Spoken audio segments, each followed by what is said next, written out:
მოგესალმებით მეგობრებო. ეთერშია პროექტი Veritas. ჩემი სტუმარია ბაქარ ქავთარაძე, ბაქარ მიხარია რომ ჩემი სტუმარი ხარ. ასევე და ჩვენ ძალიან საინტერესო თემა შევარჩიეთ გამომდინარე ფაქტიდან, რომ ჩვენი გადაცემა არის ძალიან მნიშვნელოვანი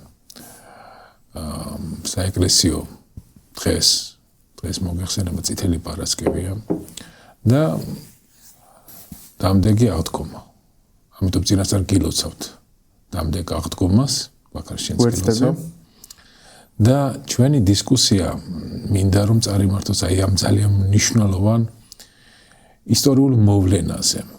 მე აღდგომას არ განვიხილავ დაუშვათ როგორც ისტორიულ მოვლენას, იმიტომ რომ ასეთი ისტორიული მოვლენის ფაქტობრივი გარემოებები, წყაროები, მტკიცებულებები შეიძლება ნაკლებია, გარდა იმისა, რომ არსებობს წერილობითი წყაროები სახარებების სახით, მაგრამ როგორც მოვლენა, როგორც დისკურსი, როგორც ისტორიული ფაქტი, ერთგვარად განმსაზღვრელი აღმოჩნდა ჩემი აზრით დასავლური ცივილიზაციის ჩამოყალიბებაში.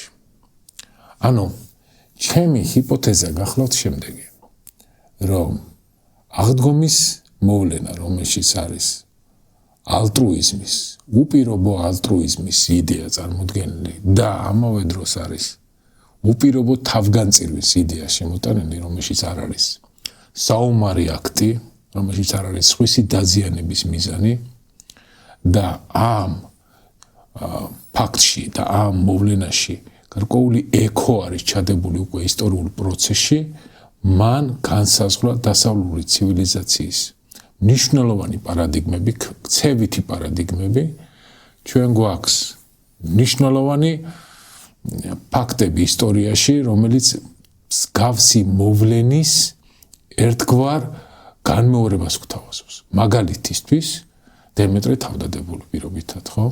მაგალითთვის ამბროსი ხელაია დავუშვათ და ასეთი მაგალითები ისტორიაში უამრავია, ხო? თქვენ შეიძლება მსგავსი თავგანწირვის ფაქტები მოიყვანოთ სხვა არაქრისტიანულ ცივილიზაციებშიც, მაგრამ ჩემი ეჭვით და ჩემი ვარაუდით არსებითად ეს თავგანწირვები, როგორც არის კამიკაძეს თავგანწირვა დავუშვათ ომში, ან მუსლიმი შაჰიდის თავგანწირვა დავუშვათ.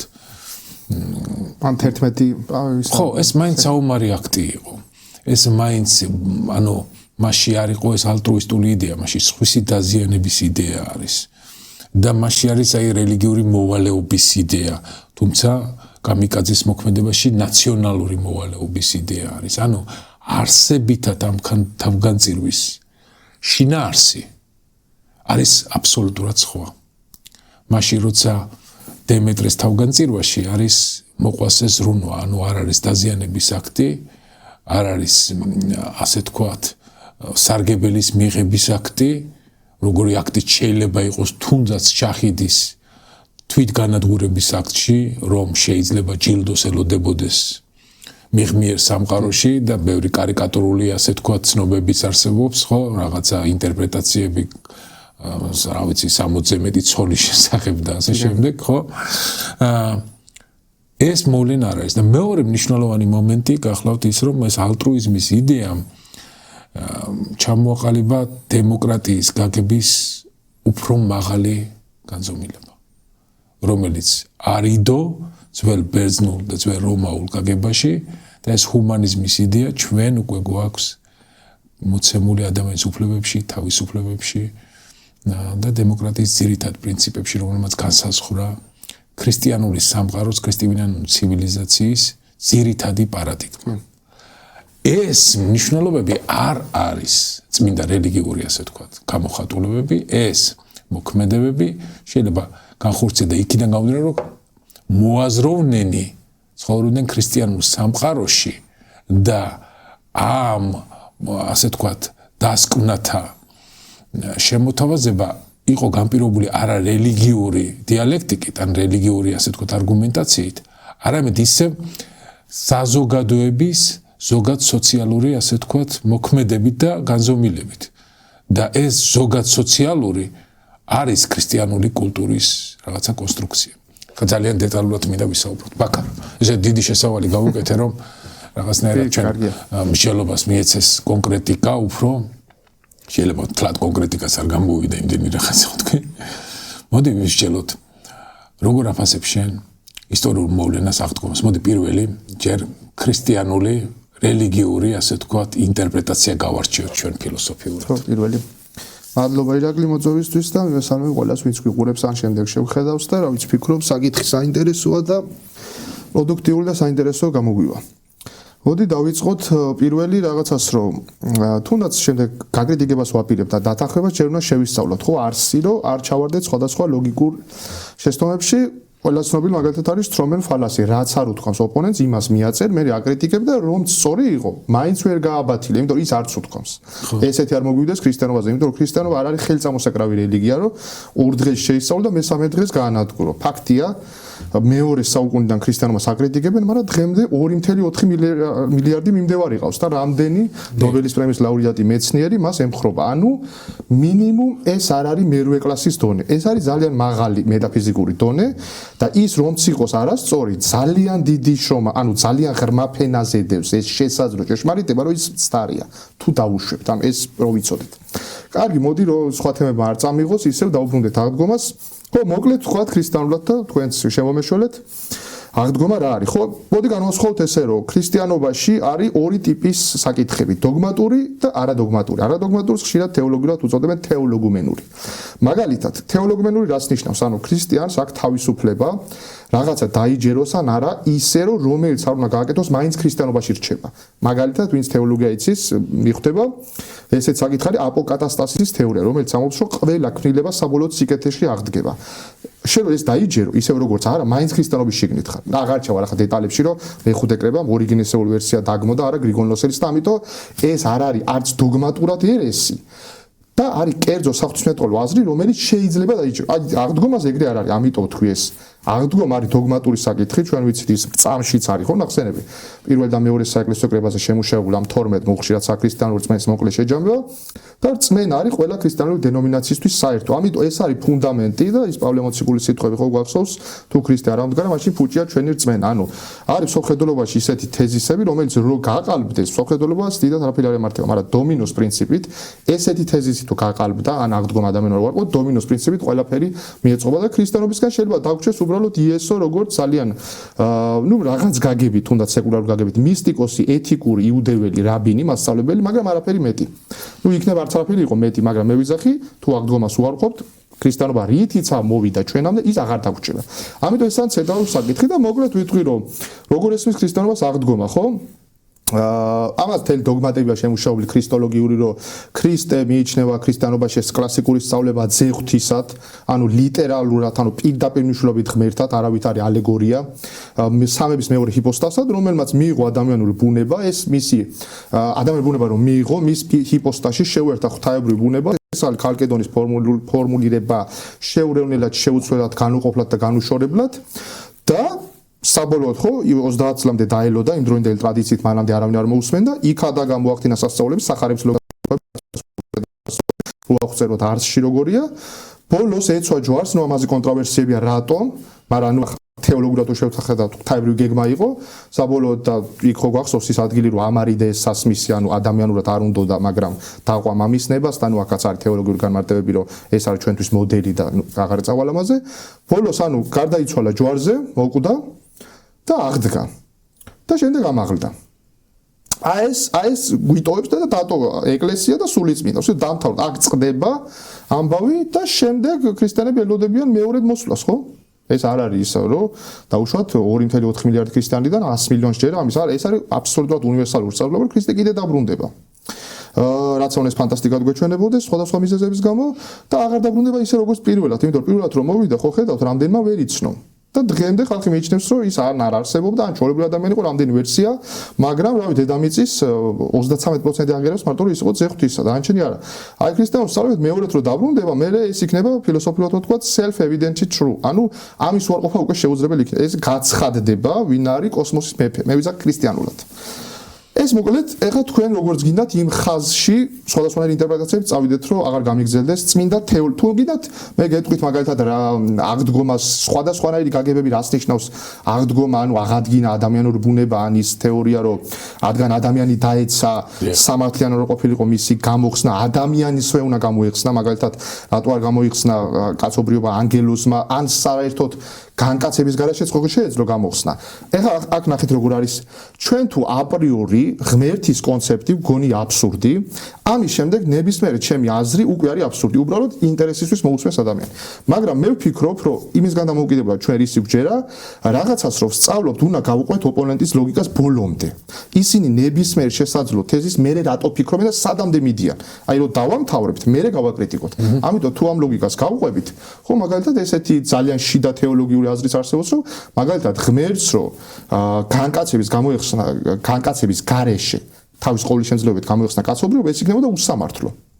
და ამ უსამართლობას შეედავებოდა თვითონ დაცემული ანგელოზი ღმერთს. აი ეს ხო ეხა ფანტასტიკის სფერო ჩანს, მაგრამ მეგეუბნები შიდა თეოლოგიურ სისტემაში თუ შეხვალ, ერთ-ერთი ხაზი ესეთია.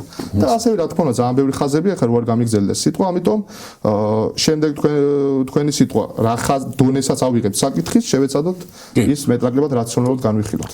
ხო, ახლა ძალიან საინტერესო იყო კონკრეტულად როგორ ინტერპრეტაციას და როგორი ასე თქვა რა არის ძირითადი კანონიკა, ხო? აი ამ ქრისტიანული ნარატივის. დიახ. მაგრამ ამ ქრისტიანულ ნარატივშიც ძალიან რთულია დადგენა ამ ნარატივის თანმიმდევრულობის. იგივე მაგალითად 4 ძირითადი კანონიკური სახარება და არა აპოკრიფული სახარებები, რომელიც ძალიან ბევრია. ყველას მე არ ვიცნობ. იქაც არის გარკვეული რაღაცა ერთგვარი წინააღმდეგობა. თუ წინააღმდეგობა არა, ერთ ტექსტში რაღაც ისე წერია, რომელიც მეორეში არ წერია, ხო? მაგალითად, მიიჩნევა, რომ ყველაზე ძველი სახარება არის მარკოსის სახარება. და მარკოსის სახარებაში საერთოდ ჯვარცმაც არ არის. და მარკოსის სახარებაში საერთოდ ნახსენებიც კი არ არის მნიშვნელობა, რომ მე ვარ ღმერთი, ზეკაცისა, ესეთი. ან მე და მამა ერთი ვართ ესეთები ხო? ესეთი მნიშვნელობაა. ეს არის მხოლოდ ლუკას სახარებაში. და ლუკას სახარება მიშნევა ყველაზე გვიანდელ სახარება და გამომდინარე აქედან, არსებობს ძალიან ბევრი თეოლოგი, რომელიც უფრო კრიტიკულად ეკითხება რაღაც საკითხს და ამ საკითხში არ ცდილობს გამოიყვანოს არგუმენტი, რომელიც წინასწარ აღებული არგუმენტი აქვს, რომ თავად აი ეს ნაწილი, როგორც სამების დოქტრინა სამების დოქტრინა დამატებულია უკვე გამომდინარე ლუკას სახარებიდან, ანუ ეს ის სიტყვა, რომელიც მას არ უთქვამს. და აი მე ზეკაცის ვარ და მე და ღმერთი ერთი ვართ, ანუ აი ამ პარადიგმის აგება. ეს აგება უკვე ჩამატებული გაგებაა, რომ ამ ნიშნულობის რაციონალიზაცია, არ ვიცი რაღაცა ისე მომხდარიყო. ანუ აქ არის გარკვეული რაღაცა წინააღმდეგობა და თუ ამ წინააღმდეგობას მართლა აიღებ როგორც კანონიკურ დონეზე, მაშინ სამების მნიშვნელობა გეკარგება. ანუ ესე იგი როგორც ჩამატება, ეს თუ არ არის მართალი, მაშინ სამება არ არის მართალი. ესეც ცენტრალური თეზისია. ესეც ცენტრალური თეზისია და თავად ესე იგი სახარებაში არის ისეთი წინააღმდეგობა, რომელშიც უკვე მოდიხარ თელს ძირითად ნარატივთან წინააღმდეგობაში. მაგრამ ამას მოდი თავი დავანებოთ ეს საინტერესო ერთგვარი პასაჟი დაინტერესებული ადამიანებისთვის. მეორე არის თავად აი ეს თავგანწირვის მომენტი, თავგანწირვის მომენტი. აი არის თანამედროვე ათეისტები, რომლებიც აი ამ თავგანწირვაშიც ხედავენ plot holes.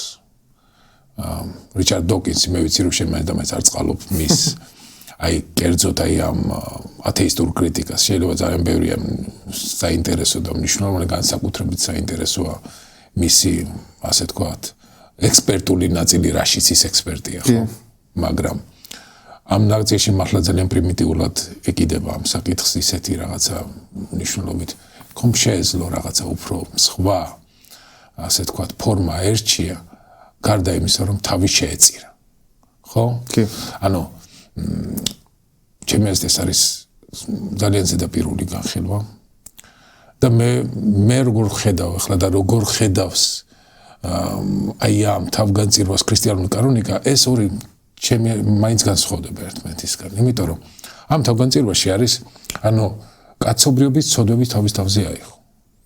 და ისეთი მნიშვნელობაა ჩადებული, რომელიც შეიძლება ახლა ჩვენ გავარჩიოთ ლოგიკურად, რამდენად ღრმად ფილოსოფიურია, თუ კი შენ აი ამ ძირითად მეტანარატივს არ იზიარებ. თუ კი იზიარებ, მაშინ როგორც მოცემულს ისე იღებ. ეს არის კაცობრიობის პირვანდელი ცოდვის გამოსყიდვა, ადამის ცოდვის გამოსყიდვა, თავგანწირვით და აღდგომით, ესე იგი გარკვეულწილად სიკვდილის დამარცხება და მიღმიერი სამყაროს ნუგეშის აღიარება და აღდგომის შემდგომი და ასე თქვა დაპირებით, აი სწორედ აი ამ რაღაცა უკან დაბრუნების ერთგვარი დეკლარაციული წარმოდგენა, ხო?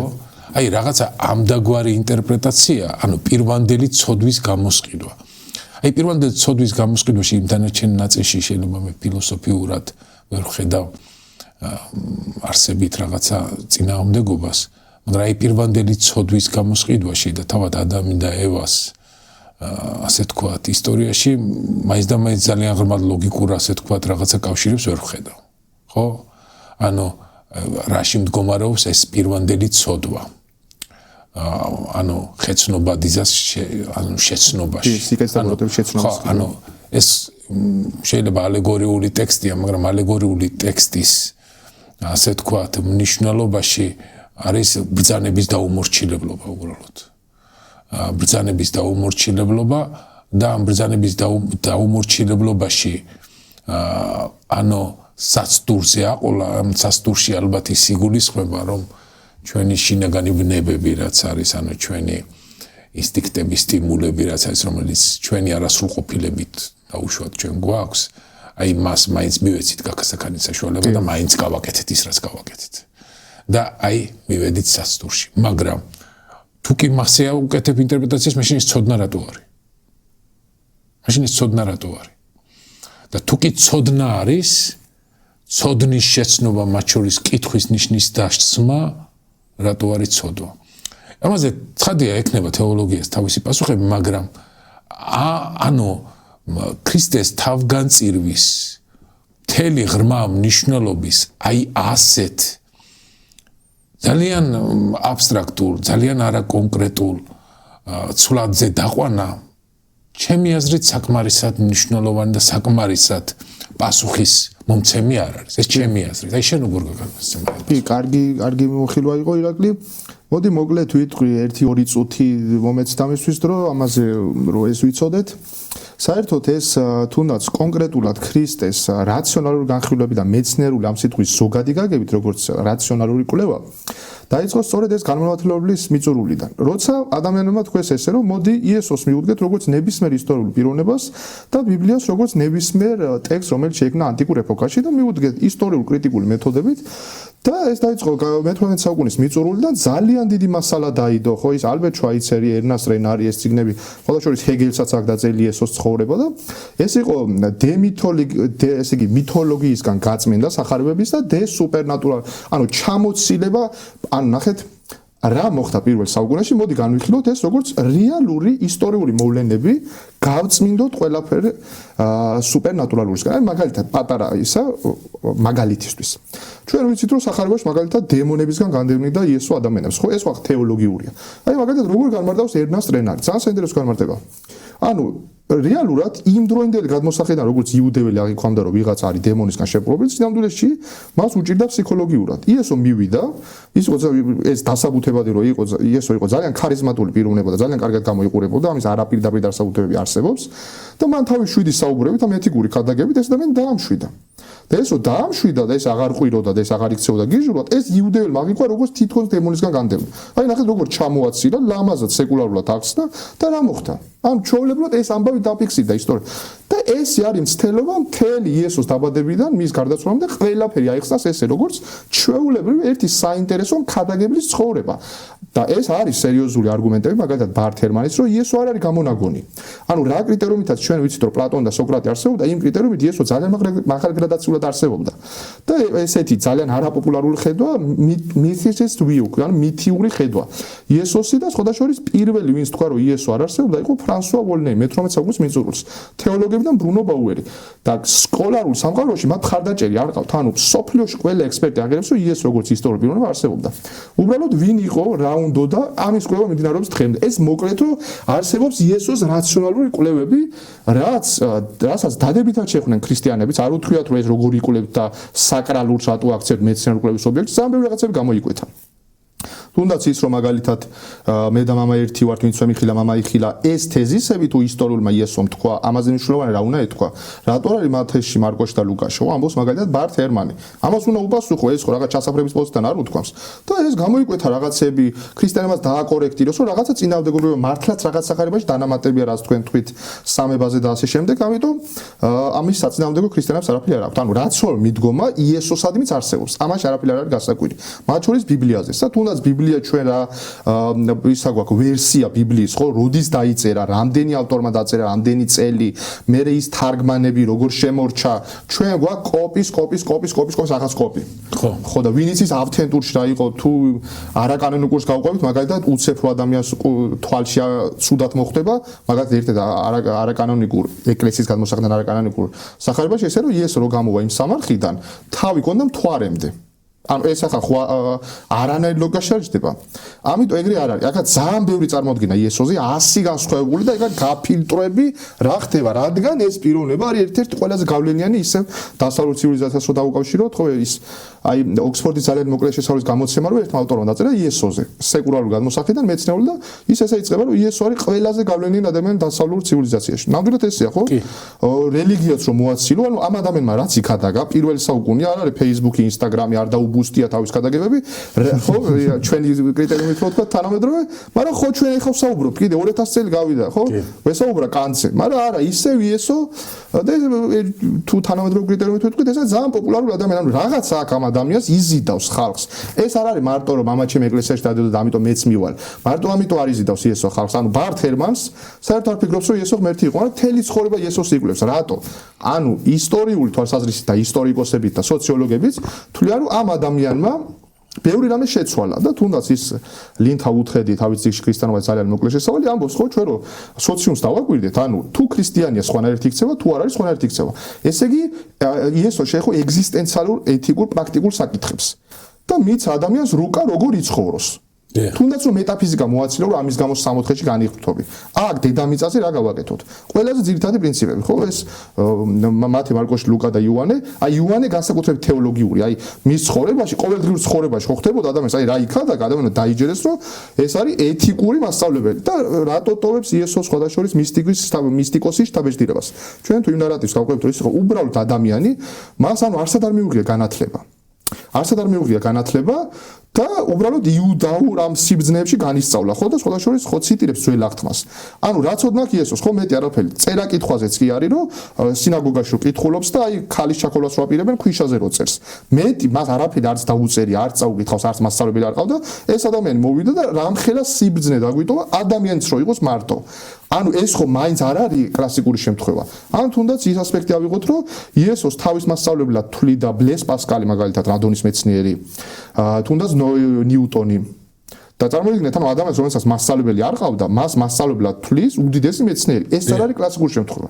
ამიტომ იესო არის ძალიან საინტერესო პიროვნება და არ არის სტანდარტული ერთი რიგითი ისტორიული პიროვნება. ამიტომ სიღრმეები აქვს. პრინციპში კიდე რა მინდოდა მე თქვა, თქვენ რო თქვით, აი ხო თავგანწირვაზე ვიტყვი და მე თქვენ გააგრძელეთ. თავგანწირვაზე სხვადასხვა აი მე გეტყვით არასტანდარტულ განმარტებას ამ თავგანწირვის ჩემი აზრით შეიძლება იცით საინტერესო იქნება მაყურებლისთვისაც ვინც ვიყურებს ეს უთხრა სხვადასხვა ჟიჟეკმა ჯორდან პიტერსონს და ძალიან მოეწონა. არის ესეთი განმარტება რომ თქვენ ხო იცით რომ ერთ-ერთი ყველაზე ცნობილი პრობლემა თეიზმში არის რატომ უშვებს ღმერთი ამდენ ტანჯვებს, უბედურებებს თუნდაც აი რუსეთ-უკრაინის ომი, აი დაუშვათ არ დაუშავებია უკრაინას არაფერი, აი რატო აძლევს თუნდაც თეოლოგიურად რო განვიხილოთ ღმერთი ნებას პუტინს რო ესე ხოცოს ხალხი გაანადგუროს ერები რატო? ხო შეუძლია გააჩეროს, ვაფშე გააყინოს, გააქროს. მაგრამ არა, არ ერევა თავისუფლებაში, ხო ღმერთმა უწყის რატო? ზოგჯერ ერევა, ზოგჯერ არა. აი ნახეთ ეხლა ხდება, ეს არის ერთ-ერთი ყველა სერიოზული პრობლემა და საერთოდ უმეტესი ადამიანი ქრისტიანობაში არ შედის ან პირიქით ტოვებს სწორედ ამის გამო, რომ ამაზე პასუხი არ არსებობს. რატომ არის ამდენი უბედურება და ტანჯვა? იმიტომ ნახეთ რა ტანჯვებიც ხდება, ჩვენ ისეთებს არ დაუშვებდით ჩვენ მეგობრებზეც. არადა ჩვენ არასრულყოფილი ვართ. თუ ღმერთი ყოვლად ყეთილია, მან ხო ვაფშე ხელის გულზე უნდა ატაროს ადამიანი. საერთოდ სივინიავიც კი არ მიაკაროს. ამ ლოგიკით თუ წავალთ. ეს ხომ ჯერ კიდევ ეპიკურეს. კარგით, მოდი დაუბრუნდეთ თავგანწირვის. არის ესეთი განმარტება გილბერტ ჩესტერტონს, ნახეთ როგორ საინტერესო განმარტება. ანუ იუდაიზმში და ისლამში არის ღმერთი ადამიანთან ძალიან უცხო. ანუ ის არის ესე ანთროპომორფულად რო ვთქვათ, ცივი, გარეთ, მარადიული ყოვლისშემძლე უსხოვლო მიუწვდომელი, მას შექმნა სამყარო გარკვეული კანონები დაწესა, უნდა დაიცვა რომ გადარჩე. მაგრამ შენ რო იტანჯები ალახს და იახვეს, ეს არ ეხება. და თუნდაც ესე რომ განვიხილოთ, რომ ადამიანს რო ცემლი ჩამოდის, ღმერთი არ გქონს, რომ რაღაც მატერიაში, რაღაც მატერია ჩამოდის, ანუ ემოციური კავშირი არ არის. აი ქრისტიანობაში არის, რომ ღმერთმა რადგან თვითონ იტანჯა, ანუ მას ესმის რას ნიშნავს იტანჯო და ჩესტერტონის განმარტება არის ესეთი ამ თარგანწირვაზე, რომ ამ საინტერესოა. თავის წიგნში ორთოდოქსი, მართლმადიდებლობა, თვითონ კათოლიკე იყო. აი ქრისტე, ეს ბოლო მომენტი, როცა ამოსო ღმერთო, ჩემო რატო დამტოვე, ანუ რატო მიმატოვე? ანუ ღმერთი ხდება ადამიანი, ჩადის ბოლო ლეველის ტანჯვაზე, თან უსამართლოზე, ანუ არაფერი არ დაუშავებია და ისეთ კონდიციას აღწევს, რომ თვითონაც კარგავს ღმერთის წმენას. თვითონ ღმერთი და ხდება ათეისტი. ეს არის კათოლიკე თეოლოგიის განმარტება. და ამით რას აჩვენებს? ანუ ღმერთს ესმის ადამიანი როგორ შეიძლება იმხელა კრიზისამდე და ეგზისტენციალურ თუნდაც დეპრესიამდე და იმედგაცრუებამდე მივიდეს, რომ მან თუნდაც ღმერთი უარყოს, თუნდაც დაგმოს და თუნდაც მასზე გაბრაზდეს. ეს ესმის ღმერთს, იმიტომ რომ თვითონ ქრისტე მივიდა აქამდე, ჩესტერტონის ხაზით.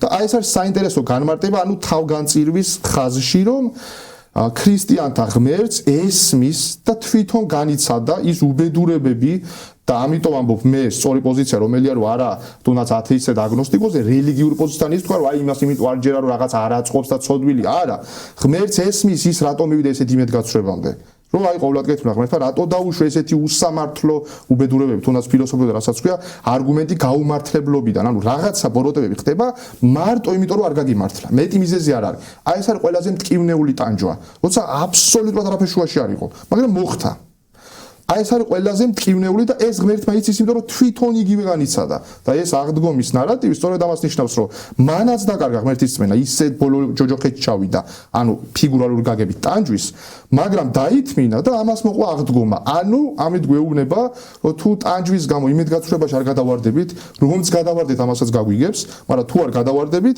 ამას მოყვება აღდგომა და თვითონ აპოკატასტას თეორიაც ამას ამოს ხო ვასტანავლენია всего ანუ ყვალადგება იცი ანუ აღდგენა სიკეთეში ანუ ჩვენ არ ვიცით ღმერთმა რატო დაგვისახა ესეთი გზა რომ აუცილებლად ტანჯვა და უბედურებები უნდა გავიაროთ რომ რაღაც ამაღლებულზე მივედეთ მაგრამ ფაქტია რომ ისე პრინციპში რომ დაფიქრდე აქ ღმერთი რო ჩაერიოს მთლიანად აირევა სისტემა ანუ ფაქტიურად აი ბევრი თეორია ხომობს აი მე თუ ღმერთს შევხვდები რას ვკითხავ რატო დაუშვი ტანჯვები და ამიტომ ფაქტიურად მეც პასუხი იქნება რომ მე შეუძლებელი არ დამეშვა ტანჯვები.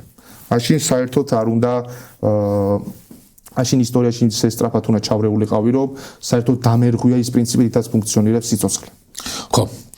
ძალიან საინტერესო მნიშვნელოვანი მომენტი გამოყავი ახლა შენ და ეს იყო სხვათა შორის ერთგვარი ჩემი სათქმელისთვის მშვენიერი შესავალი. ანუ მე წაღან გამოვთქვი რომ აი ის ძირითადი კანონიკური ერთგვარი განმარტება თავგანწირვის რომ ეს არის პირვანდელი ცოდვის გამოსყიდვა მე ხომ უნდა მქონდეს როგორც ადამიანს აი რაღაცა კონკრეტული აღქმა იმისა რომ ამ თავგანწირვის კონკრეტული ასე თქვა შედეგები ჩემს პირად ცხოვრებაშია და აი როგორ უნდა დავუკავშირო ახლა მე ეს პირადი განცდები ადამის და ევას რაღაცა ცოდვას. აი მე ვერ დავუკავშირებ ამას. კი ბატონო. ამას დავუკავშირებ მარტო იმ გაგებით, როცა ადამიანი არ მსჯელობ უბრალოდ და მიიღებ როგორც მოცემულს. და თუ კი არ მსჯელობ და იღებ როგორც მოცემულს, მინ ამ თავგანწირვის შინაარსს ვერ გრძნობ. ეს არის უბრალოდ ad populum, ანუ ყველა რახანესი ამბობს ეს არის სიმართლე, ეს არის უბრალოდ კონფორმიზმი, საზოგადოება ასე აკეთებს და მეც ასე ვაკეთებ და ეს არის ანუ მიღებული აზრი, მოდი მეც იგივეს განსაყოლა ხო, ანუ ეს არ არის მაშინ რა. ანუ ეს თავგანწირვა მაშინ ჩემს პირად ცხოვრებაში აი ამ გაგებით თუ კი უკავშირდება ადამის და ევის ცოდვას და ამ ადამის და ევის ცოდვაში კანონიკურ ეკლესიას არ აქვს მეტაფიზიკური და ასე თქვათ მეტაფორული ხაზი დაცული. მას როგორც მოვლენას ისტორიულ მოვლენას ლიტერალურად განიხილავს. ამ ხაზში რო ჩადგეს ოფიციალური კანონიკური ეკლესია რომ ეს არის მეტაფორული განმარტება, მაშინ სადღა არ არის მე მეტაფორული განმარტება. მაშინ ყველაფერზე შეიძლება მეუსადაგოთ მეტაფორული განმარტება და ისევ შენ ნიშნავს უბრუნდებით, ეს არის იგივე დომინოს პრინციპი, რომელმაც შეიძლება მე ყველაფერი წააქციოს. ამიტომ მაგარი მხოლოდ და მხოლოდ პირდაპირი ბუკვალური, ლიტერალური, ასე თქვათ განმარტება. და მე ამას ვერ ვგზნობ. ეს ჩემი პირადი განცდებია, შეიძლება მაყურებელი არ დამეთანხმოს, ან თავად გამოთქვას თავისი აზრი, მაგრამ ამ თავგანწირვა მე შეიძლება გავიგო მაინც. მომents როგორ უნდა გავიგო ახლა ეს. ეს შენ ძალიან კარგი რაღაცა მნიშვნელობა თქვი. რომ ესე იგი ამ თავგანწირვაში არის აბსოლუტურად ლოგიკური და კონკრეტული აზრი. ლოგიკური და კონკრეტული აზრი მდგომარეობს იმაში, რომ როგორ შეიძლება შენ, როგორც მასწავლებელმა ადამიანს ასწავლოთ დათმენა, ტოლერანტობა, მიტევება, მარჯვენა ლოყაში გაგარტყავენ, მარცხენა მიუშვირე. და ეს თავად არ გამოსცადო. ამისი მაგალითი თავად არ იყო. თუ აი ასეთი ზედა პედასტილიდან გადასცემ აი ამ ჭეშმარიტებებს, თან იმ გარანტიით, რომ ღმერთი ხარ და შენ ფიზიკურად არაფერი არ გემუქრება. არაფსოდეს არ დაავადდები, ვერ განადგურდები, ვერ მოგერევა ვერავინ. მაშინ ძალიან მარტივია იყო მორალური. ძალიან მარტივია აკვირდე ასწავლოს ხვებს და ამ შემთხვევაში ძალიან ცინიკურიც არის. კი. ისაუბროს სიკეთესა და მიტევებაზე მაშინ როცა შენ ამ მიტევებით ვერაფერს ვერ დაკარგავ. იმიტომ რომ ყველაფერი გაქვს უკვე. და ეს ყველაფერში არ იგულისხმება ცხადია მატერიალური სიმდიდრე. გაცილებით მეტი გაქვს, ვიდრე მატერიალური სიმდიდრე. შენ თუ კი კოსმოსის გონის განსხეულება ხარ ერთ ადამიანში, მაშინ უბრალოდ შენ ყველაფერი გაქვს. შენ აბსოლუტურად ყველაფერი გაქვს და ამ პირობებში ძალიან მარტივია ეს. და აქედან გამომდინარეც ამ ქადაგების რაციო მხოლოდ იმ შემთხვევაშია თუ კი შენ გამოსდი ადამიანურ ტკივილს, თავგანწირვას. ამ ტკივილს მიტევებისა შენ აჩვენებ როგორც ყველაზე თვალსაჩინო მაგალითს. აი ამაში არის აი ამ თავგანწირვის ლოგიკა. რომ ნარატივს, სადაც ადამიანმა უნდა ისწავლოს, როგორ უნდა იცხოვროს, აქვს ქმედითი მტკიცებულება, რომ მე მივუტევე ყველაზე დიდ დამცირებას, რომელიც შეიძლება შენ როდესმე გამოსცადო. და ამ ფონზე კაცობრიობის ცოდვები გამოისყიდა, მე ამ მნიშვნელობას ხედავ იმით, რომ განაგაგვა თავისუფლად დაუშვათ ამ ცოდვისგან. ამის შემდეგ მე შემიძლია უფრო, მე თავისუფლად ვიცხოვრო. როგორც კანონიკურ ეკლესიაში არის, ესე იგი ყველაზე დიდი მსხვერპლი შეეწირა, ხო, ესე იგი და აღარ არის აუცილებელი სხვა მსხვერ შეწირვა. არა, ამით უფრო დიდი პასუხისმგებლობა დაგაკისრა. მე ასე შემიძლია დავუკავშირო უკვე ეს აღდგომა უკვე ჩემს ყოველდღიურობას, რომ ამ თავგანწირვით მე უფრო მეტი ობლიგაცია დამეკისრა. იმიტომ რომ ამ ცხოვრებისეული პრინციპების გააზრების მტკიცებულება თუ კი არის ადამიანური ტანჯვა, რომელიც უსამართლოდ შედგა, ხო? აი შენ აქედან გამომდინარე, შენ სოდვას აქვს უფრო მეტი დამამძირებელი გარემოება. შენ რომ სცოდავ თუ შენ რომ ცუდად რო იქცევი, არ გვინდა ეს რელიგიური ტერმინი ცოდვა, ხო? მე მორალურად და სამართლებრივად შეიძლება განვიხილო ეს საკითხი. შენ რომ არასწორად რო იქცევი, ამ არასწორი საქციელისთვის, რომ შენ ესე არ მოიქცე, შეეწირა ადამიანი უთანაშაულოდ. აი ეს არის ჩემი აზრით. ეს ხაზი უფრო ჩემთვის ლოგიკურია. მე არავითარ შემთხვევაში არ ვცდილობ რა ვიცი რაღაცა ან შევცვალო ერთმან უკნას ან რაღაცა, მაგრამ მე ჩემს ინტერპრეტაციას ვამბობ. ამ ინტერპრეტაციაში რამდენად არის ლოგიკა განმართული და რა არ არის, ეს მაყურებელმა შეაფასოს როგორც ენებოს, მაგრამ აი თუ კი ვინმეს არ ესმის რა არის კერძოდ ჩვენი ცოდვებისთვის ეწამა, ანუ ეს ნიშნავს, რომ შენი ცოდვებისგან კი არ გაგათავისუფლო, შენ მეტი პასუხისმგებლობა დაგაკისრა. სტანდარტი აწია. სტანდარტი აწია. შენ უფრო მეტი მოგეთხოვება. კი. აი მე ესე მესმის. შენ როგორ განა? ჩემი აზრით ეს ხაზი რაციონალურია საერთოდ, ჩვენ ხო ვიცით, რომ კომპლექსური მოვლენები ექვემდებარება სხვადასხვანაირი ინტერპრეტაციას. ანუ ინტერპრეტაცია რა არის? დანახვის გზა, ანუ როგორ დავინახავთ რამეს, ხო? და ხშირად ჩვენ ვქმნით აი false dilemma რასაც ვქვი, ანუ თითქოს აბა ეს თუ ეს. მაგალითად, ხო, ჩვენ ხო მოვიყვანთ ეს მაგალითად, ხო, ჩაიდან შარსებული წყალი დუღს. რატო დუღს? ენერგიის მიწოდებას ტემპერატურა იმ ნიშნამდე აღყავს, რომ ადუღებს თუ იმიტომ რომ ვიღაცა შენეთი ფინჯანი ყავის დალევას უშ და ორივე ისიც არის ის სიმპტომი, ისა ფიზიკური მექანიზმის დონეზე ახსნა, ეს არის ტელეოლოგიური. მასია ქრისტეს ჯვარცმაც და აღდგომაც, ხო? ანუ მე ვფიქრობ და ფილოსოფიის ერთ-ერთი კვლევის ობიექტი რა არის, ანუ ჩვენ უნდა დავუშვათ რაღაც A, მაშინ რა ხდება B, მაშინ რა ხდება და არა დოგმატურად რომ რაღაც ერთი თეზის ვქონდეთ და ყველაფერი დავაინტერპრეტირებთ, რომ ეს არ შევცვალოთ. სათვალე არ უნდა გავიკეთოთ, ანუ ჩვენ შავი სათვალე გაქვს, ყველაფერი შავი ჩანს. ის ფილტრავს, ყველაფერი არ აშავს. ძალიან სეკულარულად შეხედა, ყველაფერი სასწაულს გაფილტრავ სახარებაში. ძალიან თეოლოგიურად შეხედა, მაშინ ყველაფერი სასწაული. ყოველთვის ბალანსირებული ხედვა. და კი მე გეთანხმებით, ეს ჩემი აზრით საერთოდ არ არის, რაც თქვენ თქვით, ანტიქრისტიანული. ანუ ქრისტიანობა უშვებს იმ სივრცეს, რომ ესეც დაინახო და თუ გინდა მაგაზე გაჩერდე. და ჩემი აზრით, თავარია, ანუ ჩემი აზრით, იესო ნაზარეველს, როგორც ისტორიულ პიროვნებას, ბევრი დადებით შეუძლია მოუტანოს კაცობრიობას. თავარი შესაძლო გადაცდომები ხდება, როცა ეს იქნება რელიგიური ფანატიზმი, კულტი, ნაციონალიზმში აყვანილი, ან ძალის პოზიციიდან იესოს პრინციპების დაცვა, მაგალითად, რამდენია საქართველოში, აი არ ვაჭარბებ, რომელიც სიამოვნებით დაეთანხმებოდა ისეთ პოლიტიკურ წყობას, სადაც მაგალითად ჩვენ ახლა მართლმადიდებლობა რო გავაკრიტიკოთ, რომ ციხეს ჩაგვსვან და ეს მიაჩნია მას კარგი.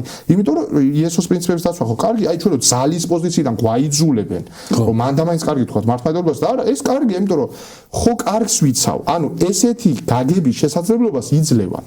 და ამიტომ ერთ-ერთი მიზანი რელიგიის ფილოსოფიის რა არის, რომ არ გადავარდე ესეთ რადიკალიზმში. იმიტომ რომ რადიკალიზმში გადავარდნის შესაძლებლობა ყველაზე მეტად არის რელიგიაში. რელიგია არის როგორც დაუმორჩილებელი ძალა, ანუ ადამიანი რომ მიიღებს, აი როგორც მაგალითად ხო არსებობს რაღაცა მიზიდულობები, რომელიც ადამიანს ისეთ რაღაცებს აკეთებინებს, რასაც ისე არ გააკეთებდა. მაგალითად ესეთია ნიკოტინზე დამოკიდებულება, ხო? შეიძლება ღამის სამსაათზე მეგობარს დაურეკო, რომ ფული ჩამირიცხა. ისე არის ზამთრი. და მე შენც აი ბოდიშ უხდი რომ არ მინდოდა. ეს ხო პატარა მაგალითია, თუნდაც გემბლინგი. შეიძლება უფრო უხეშ მაგალითს მოვიყვან, შენი შვილის წამლის ფული წააგო კაზინოში. ეს არ არის არასწორი მაგალითები. რელიგიაც ეგეთია. მაგალითად მე-12 კლასელს, ანუ ინდოქტრინაციის კონტექსტში რო უთხრა, რომ თელ კოსმოს შემოქმედი შენც მოვიდა და განკაცდა და ეწამა, იმიტომ რომ შენ იყო კარგად, ეს შეიძლება ის არასწორად გაიგოს, რომ სწავლა მიატოვოს, წავიდეს ბერად აკოცოს. ხოდა შენ იმას დაუგრიე ცხოვრება. ამიტომ აქ არის ძალიან სიფრთხილე საჭირო. მე მითო ყოველთვის ყველა პრიზმიდან იქ ასკეტიზმის შევისწავლო ის, რომ არც ეჭი არ გადავარდე და დავიცვა და მე ვფიქრობ ქრისტიანობა არის ძალიან საინტერესო სიღრმისეული რელიგია და ჩვენ მისგან შეგვიძლია ბევრი სიბრძნე და კარგი ვისწავლოთ. ცხოვრებაში ჩავდოთ და პრაქტიკულ შედეგი დაადოს, ხო, როგორც სტოიციზმი მაგალითად. ხო ხა იქ რა არის რადიკალიზმი, ხა მე აღარ შევალ დეტალებში, რომ მე შემიძლია აბსოლუტურად კანონიკურ ქრისტიანულ თეზისებზე თქვა, რომ ეს აბსოლუტურად არარაციონალური ადამიანს აზიანებს. მაგრამ რა თქმა უნდა, მე მესმის, რომ ქრისტიანები ყველანაირ კრიტიკას იღებენ ძალიან უსიამოვნოდ, რატო? იმიტომ რომ საერთოდ როცა შენ გიკრიტიკებენ იმას, რაც შენთვის ძალიან ძვირფასია, იქ ძალიან გიჭირს მისი რაციონალური აღქმა. ეს დაახლოებით აი მაგალითად შედარება რომ მოვიტანოთ და ჩემს აზრით ეს გამოგვადგება, მაგალითად წარმოვიდგინეთ ადამიანს შეუყვარდა პირველად გოგო ბიჭს. ხო, ვიღაც არ მაგაცმა რაციონალურად რო გაუკრიტიკოს, ვერ გაიგებს კარგად, იმიტომ რომ ნახე მისი ურთიერთობა არის ემოციური დონეზე და რაციონალური დონე სხვა დონეა და ემოციურ რაციონალურად ვერ აღიქვამ. ეგრე ამიტომ რელიგიური რწმენა არის ემოციური უფრო. იმიტომ ნახე სიწმინდე არის ემოციური მიმართება რაღაცისადმი. ანუ რაღაც არის იმდენად ამაღლებული, რომ თაყვანის წემის ღირსია. და იმას ახლა შეხედო რაღაც პლატონის იდეების თეორიით აბსტრაქტული არაფერი შუაში არ არის. ხო, ამიტომ თუმცა რა თქმა უნდა, ისევ ქრისტიანობა ცდილობს, რომ რაციონალური აპარატი ჩართოს და მიიღოს კრიტიკა. არიან ესეთი თეოლოგები, მაგალითად ალისტერ მაგრედი ერთ-ერთი ჩემი საყვარელი ავტორია, ის ამბობს, მე თანახმოვარ, გააკრიტიკეთ ქრისტიანობა და რაშიც სწორი ხარ დაგეთახვებით. ესეთი ობიექტური მკვლევარები, მაგალითად ის ამბობს, რომ თვითონ ანგლიკანია, პროტესტანტიზმმა ძალიან ბევრ ცუდ რამეს შეუწყოს ცუდ რამეს შეუწყო ხელი ისტორიულად და ძალიან საინტერესო ფრაზაა. და მე ამას ხელს არ დავაფარებ. ანუ თქვენ ხო ელოდებთ ქრისტიანებს რომ ყველაფერს გაალამაზებენ, რომ არა კაცო, ინკვიზიცია სხვა რამის ბრალი იყო რა შუაში კათოლიკური ეკლესია, არა. კი, ჩვენი ბრალი იყო. არიან ესეთი თეოლოგები, არ არის ყველა ეს დოგმატიკოსი. და იმიტომ რომ ეს ახლა მეცნიერი მოლეკულურ ბიოფიზიკაში ქონდა სადოქტორო და ძალიან გონება გახსნილი ადამიანი. არიან ესეთები და მე ამბობს მეტიც თანახმოვარ ქრისტიანობის რეფორმირების. თუმცა ეს უნდა გვესმოდეს ირაკლი, რომ ეს მაინც რელიგიაა. ეს არ არის მეცნიერება, ან ფიზიკა, ან ქიმია, ან ფილოსოფია, ამიტომ რაღაც ზღვარს ქრისტიანობა უბრალოდ ვერ გაცდება. თუ გაცდა არსი დაიკარგა და რელიგია განადგურდება. მე 2005 წელს წავიკითხავ წიგნებში, რომ არსებობდა ესეთი რელიგია, სადაც ესე პრაქტიკას განახორციელებდნენ ადამიანები და ესე ჯეროდათ. ანუ დღემდე ქრისტიანობაში შენარჩუნდა რაღაც, რასაც კლაივ ლუისმა უწოდა mere Christianity, ანუ უბრალო ქრისტიანობა, ანუ ყველაზე ძირითადი მეტაფიზიკური და ეთიკური პრინციპები, რომელიც თუ უარყავი, გახვალ ქრისტიანობის მიღმა. ეს პრინციპი არ არის უცნაური, იმიტომ რომ მაგალითად მე რო შევიდე ფიზიკაში და ახალი ცვლადი რო შევიტანო, რომ მეგობრებო, თქვენ ხო იკვლევთ ექსპერიმენტით. აი მე შემოვიტან ახალ მეთოდს, რომ სიზმრებით დავიწყებ პასუხებზე ძიება. სხვა არ მიმიღებენ, იმიტომ რომ სიზმრებით პასუხების ძიება ფიზიკის საზღვრებს ცილდება ჯერჯერობით. ეგრეა ქრისტიანობაში, ანუ ეს არ მიკვირს მე რომ გააძლევს თავისუფლებას, ხო თქვით ეს თეოლოგიურ საკითხებზე, ან არა თეოლოგიურ საკითხებზე, მაგრამ გეუბნება რომ ხო ეს აღარ გვითქვამს რომ რადგან ეს რელიგია იუდაიზმი, ქრისტიანობა და ისლამი არის revealed religion, ეს არის გამოცხადების რელიგია, ესე მიიჩნევს თვითონ, რომ ეს ღმერთმა განგვიცხადა, ჩვენ კი არ აღმოვაჩინეთ. შესაბამისად, თუ ღმერთმა განგვიცხადა, იქ ადამიანმა რა უნდა შეცვალოს იმ კონკრეტულ გამოცხადებებში. და ხო, თქვენ როგორ ინტერპრეტაციას მოახდინეთ, ეს მაგალითად შეთავსებადია გამოცხადებით თეზისებთან. მაგრამ აი წმინდა მაგალითად თქვენ რო თქვათ, რომ ქრისტეს ჰქონდა ერთი ბუნება, ან სამი, ან არც ერთი. სიუ ქრისტიანობიდან გახვედით. იმიტომ ის ამას ჰქონდა ორი დამთავრდა. და ესეთ ხისტი ამ გაგებით, ხო, კრებების თეზისები ესია, ვინც ამას არაგერებს ანათემა, ან ისინი არც განიხილავენ რაღაცებზე ალტერნატივას. აი ესეც უნდა გვესმოდეს, იმიტომ და არ უნდა გაგვიკვირდეს, თუნდაც რომ გავაკრიტიკო, იმიტომ ეს არის რელიგია. ეს არ არის ჰეგელის სისტემა, რომელსაც მე ჰეგელის მოწაფეები დააკორექტირებენ. და ჰეგელი რო გააცოცხლო, შეიძლება ეთქვა, რომ კი, ჩემზე კარგადაც ქენით, ან კანტი სამობდა, რომ შეიძლება ჩემი ფილოსოფია ჩემზე კარგად გაიგოთ. ეს ქრისტიანობაზე აღარ მიეყენებ ავთენტურზე. ეხლა ძალიან საინტერესო მიმართულება მინდა უკვე ჩვენს დისკუსიას მივცეთ. ანუ რახან ჩვენ ვისაუბრეთ აი ამ ძირითად ასე თქვათ მომენტებზე, რომელმაც განსაზღვრა დასავლური ცივილიზაციის ხასიათი ჩემი აზრით. ეს არის მისი გავლენა. ანუ აღდგომა აქ უკვე მესმის არა რაღაცა კონკრეტული ისტორიული მოვლენა, ან კონკრეტული ასე თქვათ მეტანარატიული ხაზი. არამედ აღდგომის გავლენა უკვე პირდაპირი და არაპირდაპირი უკვე დასავლური ცივილიზაციის ჩამოყალიბებაზე. ჩემი აზრით ძალიან მნიშვნელოვნად შეცვალა ამან. ანუ ქრისტეს ისტორიაში არის მაინც უპრეცედენტო ასე თქვათ ხაზი, რომელიც არ აქვს ჩვენ არსად. შეიძლება ესეთივე ხაზი ადამიანებისთვის, რა ვიცი, შეეწირა ჰერაკლეს, შეეწირა კიდე სხვა სოკრატე მაგალითად. ხო, ანუ ეგეთი ხაზები ბევრი გვაქვს, მაგრამ ანუ ქრისტეს სახარებაში არის ყველაზე აშკარა და კონკრეტული, ასე თქვათ, მასწავლებლობის და სიკეთის გამო დასჯილი ადამიანი. და იქ ესეთი ხაზები არსად არ არის, ხო, მაგალითად ჰერაკლე რო აიღო, რა ვიცი მე, რაღაცა ურჩხულებს ამარცხებს, იმას ამარცხებს, ანუ ძლევამოსილი ადამიანი რაღაცა და სხვა ნარატივი, ანუ გმირის თავგანწირვაც ისევ მაინც ჰეროიკულია, ისევ მაინც ასე თქვათ ბრძოლის ხაზია, ბრძოლის ლოგიკური დასასრულია, აი დაახლოებით იგივეა როგორც ამირანი, ხო დავუშვათ რა, რაღაცა ამ დაგვარია და ამ განწყობას თავისთავად ცხადია ვერაფრით ვერ დაგიტოვებს. მაგრამ ქრისტეს ხაზში კი არის მასწავლებლობისა და სიკეთის კეთების გამო ადამიანთა ბოროტებიდან, ადამიანთა შურიდან, ადამიანთა ვერ გაგებიდან და ვერ შეცნობიდან წარმოშობილი ძალიან ბოროტი აგრესია და მისი განადგურება. ხო, აი ეს ხაზი ისე ღრმად ჩაწვდა ადამიანურ ბუნებას, ადამიანურ სულს, ანუ ადამიანურ აუდიტორიას, რომ მას თავისი ჩემი აზრით უპრეცედენტოა, მიუხედავად იმისა, რომ მსგავსი, ასე ვთქვათ, პატარ-პატარა მაგალითები, ღმერთის პანთეონების სიკვდილი ბევრ ხაზში ხდება რა. ანუ მისი კონტექსტი, აი ამ ჯვარცმის კონტექსტი არის უპრეცედენტო. ანუ კონტექსტი მხოლოდ და მხოლოდ სიკეთეს კეთება და არა ვიღაცა დაამარცხა, არა სხვა ღმერთს რა ვიცი შეებრძოლა და ასე შემდეგ, როგორც ეს ეგვიპტურ ფილოსოფიაში ხოროსი რო აიღონ დაუშვათ ან რაღაცა ესეთი რაღაცა მომენტები ხო რა, ეს ხო არის ტიტანომახია, ხო რაღაცა როგორც ბერძნულ ასე ვთქვათ მითოლოგიაშია, ხო? ანუ ეს არის წმინდა ანუ უანგარო არაფერი უკან რო არ დგას და ძალიან ადამიანური ისტორია. მასში არდევს აი ეს რაღაცა სხვა მომენტები არდევს და აი ამ ფაქტმა ჩვენ მოგვცა რაღაცა გარკვეული სხვა ტიპის ასე ვთქვათ თავგანწირვის პრაქტიკები, თავგანწირვის მოვლენები და შემთხვევები,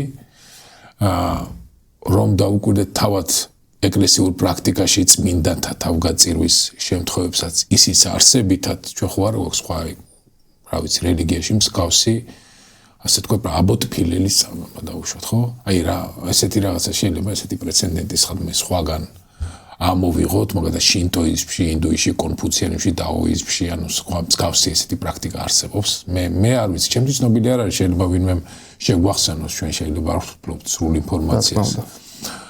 მე მგონი რომ არ არსებობს, ხო? მეც მგონია სპეციფიკურად ქრისტიანული ხაზია ეს. მარტო ქრისტიანული ხაზია.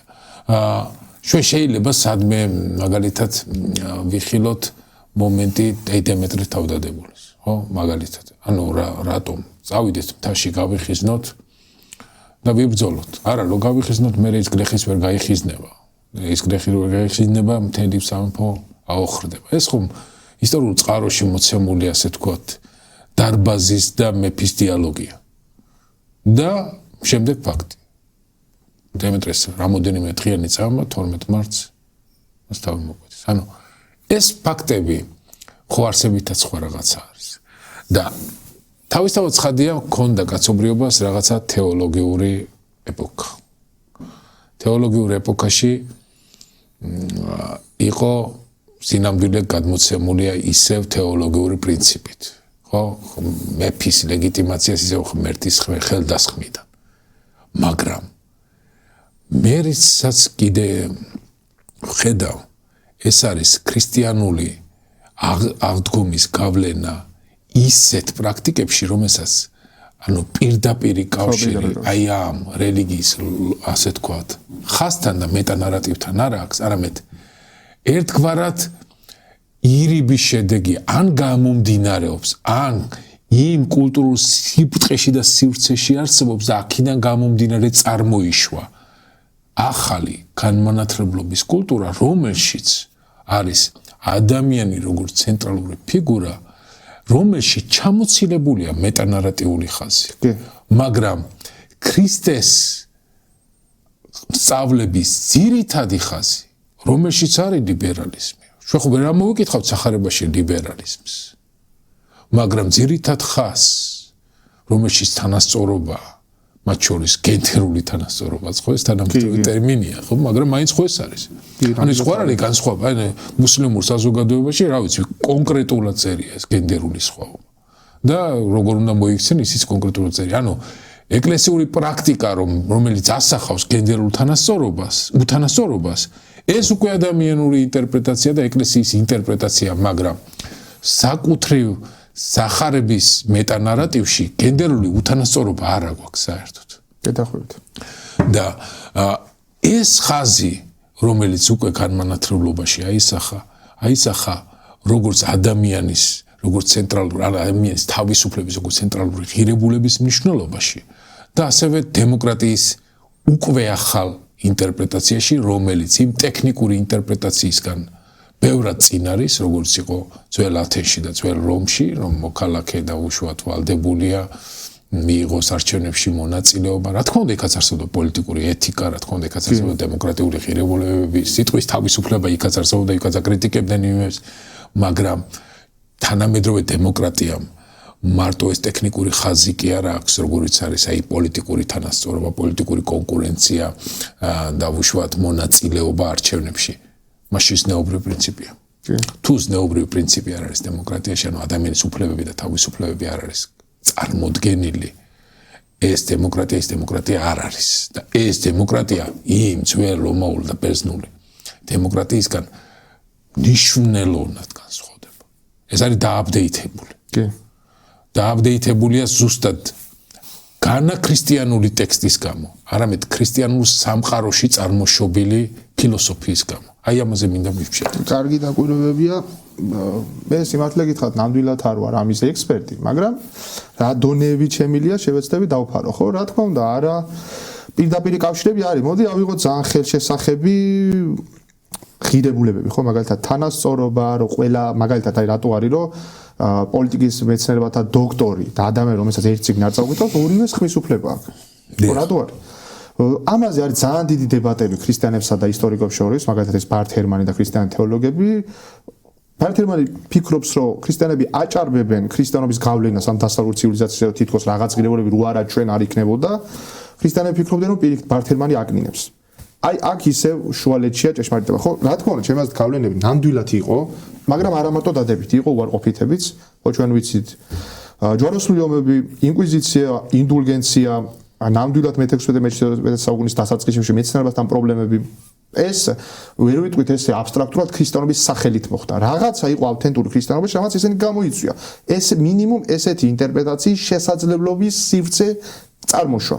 ამიტომ იყო ეს უარყოფითებიც. თუმცა ჩვენ ვიცით, რომ საერთოდ მასშტაბი როცა დიდია, ყოველთვის არის შესაძლებლობა მიიღოთ რაღაც დიდი ბოროტება. თუნდაც ჩვენ რო ხელოვნურ ინტელექტზე ვთქვით ორი სიტყვა, ხო?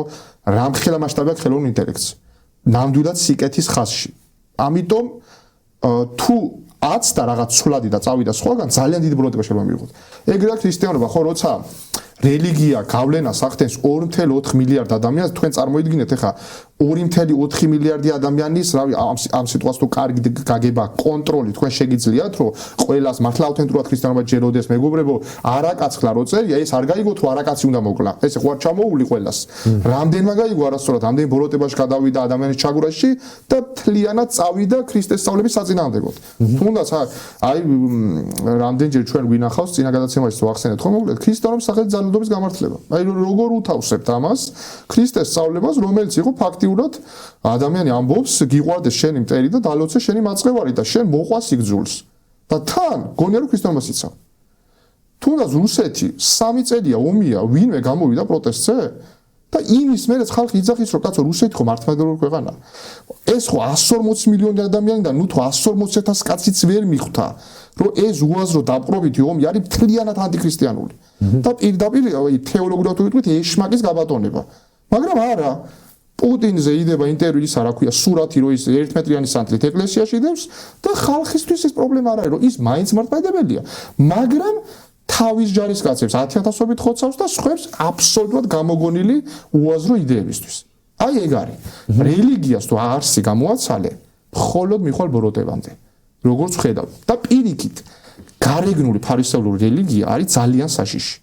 და მხოლოდ მოაქვს გრევა ამაღლებული წმინდა იდეების სახელით, ხო? ამიტომ ვამბობ, ქრისტიანობა არის ძალიან სიღრმისეული რელიგია და თუ მას შეეხები ძალიან ფრთხილად არ დაგაზიანოს და შენ მისი სახელით სხვა არ დააზიანო. აი როგორ არის იცით, არსებობს რაღაც საკითხები, რომელსაც ადამიანი მზად არ არის.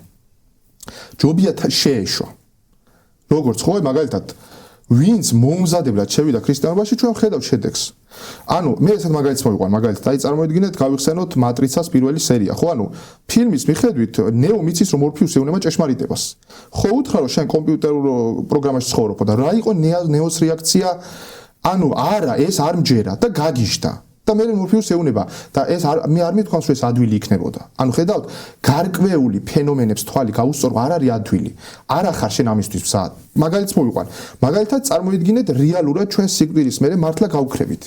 და ჩვენ ეს გავიგეთ ეხლა. თქვენ მზად ხართ ამას რეალობას თვალი გაუსწოროთ. ან მაგალითად ჩვენ თავისუფლება არ გვაქვს. ეხლა ხო ქიმიური და ფიზიკური პროცესები მალაპარაკებს ამას, რომ მე კი არ ამირჩევია. მე რო ეს დამანახო, შეიძლება მეც ვერ გავუძლო. და პირიქით შევატრიალოთ ძალიან მებრძოლ ათეისტმა რო გაიგოს რომ მართლა არსებობს ღმერთი. შეიძლება იმას იმფაქტმა დაარტყას. ხო ეს მართლა რეალურია, ან ჩვენ ამ წმენებს იმდენად შევისის ხორცებთ. ამის პრიზმაში უყურებთ ყველაფერს, მე საწინააღმდეგოსთვის მზად არ ვართ. ამიტომ გეხმარება ფილოსოფია, რომ მე უნდა მიაჩვიო გონება შენსგან განსხვავებულ ძალიან რადიკალურ რას, რომ ის რო აღმოჩნდეს შოკში არ ჩავარდე. აქ უნდა ვიყოთ ძალიან ფრთხილად, იმიტომ რომ რეალობას აქ იმდენად ღრმა დონეები, რომ არსებობს შოკის მონგრელი ჭეშმარიტებები, ჩვენ ვერ გავუძლებთ. ჩვენი ფსიქიკა უბრალოდ გადაიწვება. ესეთი ერთი ლეველია სწორედ რელიგიები. ამიტომ აქ ძალიან ფრთხილად უნდა შევიდეს რელიგიის კრიტიკოსიც და მომხრეც. ძალიან ფრთხილად და ისე ყოველთვის ფონად უნდა გავსდევდეს ჩვენი ეპისტემური ნაკლოვანება, როგორ დიდი ალბათობა ჩვენ საერთოდ შევცდეთ. რომ ჩვენთვის ბუნებრივია შეცდომების დაშვება. პირიქით. და პირიქით ეს მეცნიერება და ფილოსოფია არის 2600 წლოვანი ვარჯიშის ამდენი სირთულების გავლის შედეგად, რომ კიდე კაცობრიობამ რაღაც რაციონალიზმს მიაღწია. თორემ მანამდე ჩვენ ვხედავთ, ხო? რამდენი ხანია დედამიწაზე ადამიანი არსებობს და მეცნიერება სულ 500 წელი არსებობს. და რამხელა წარმატებას მიაღწია.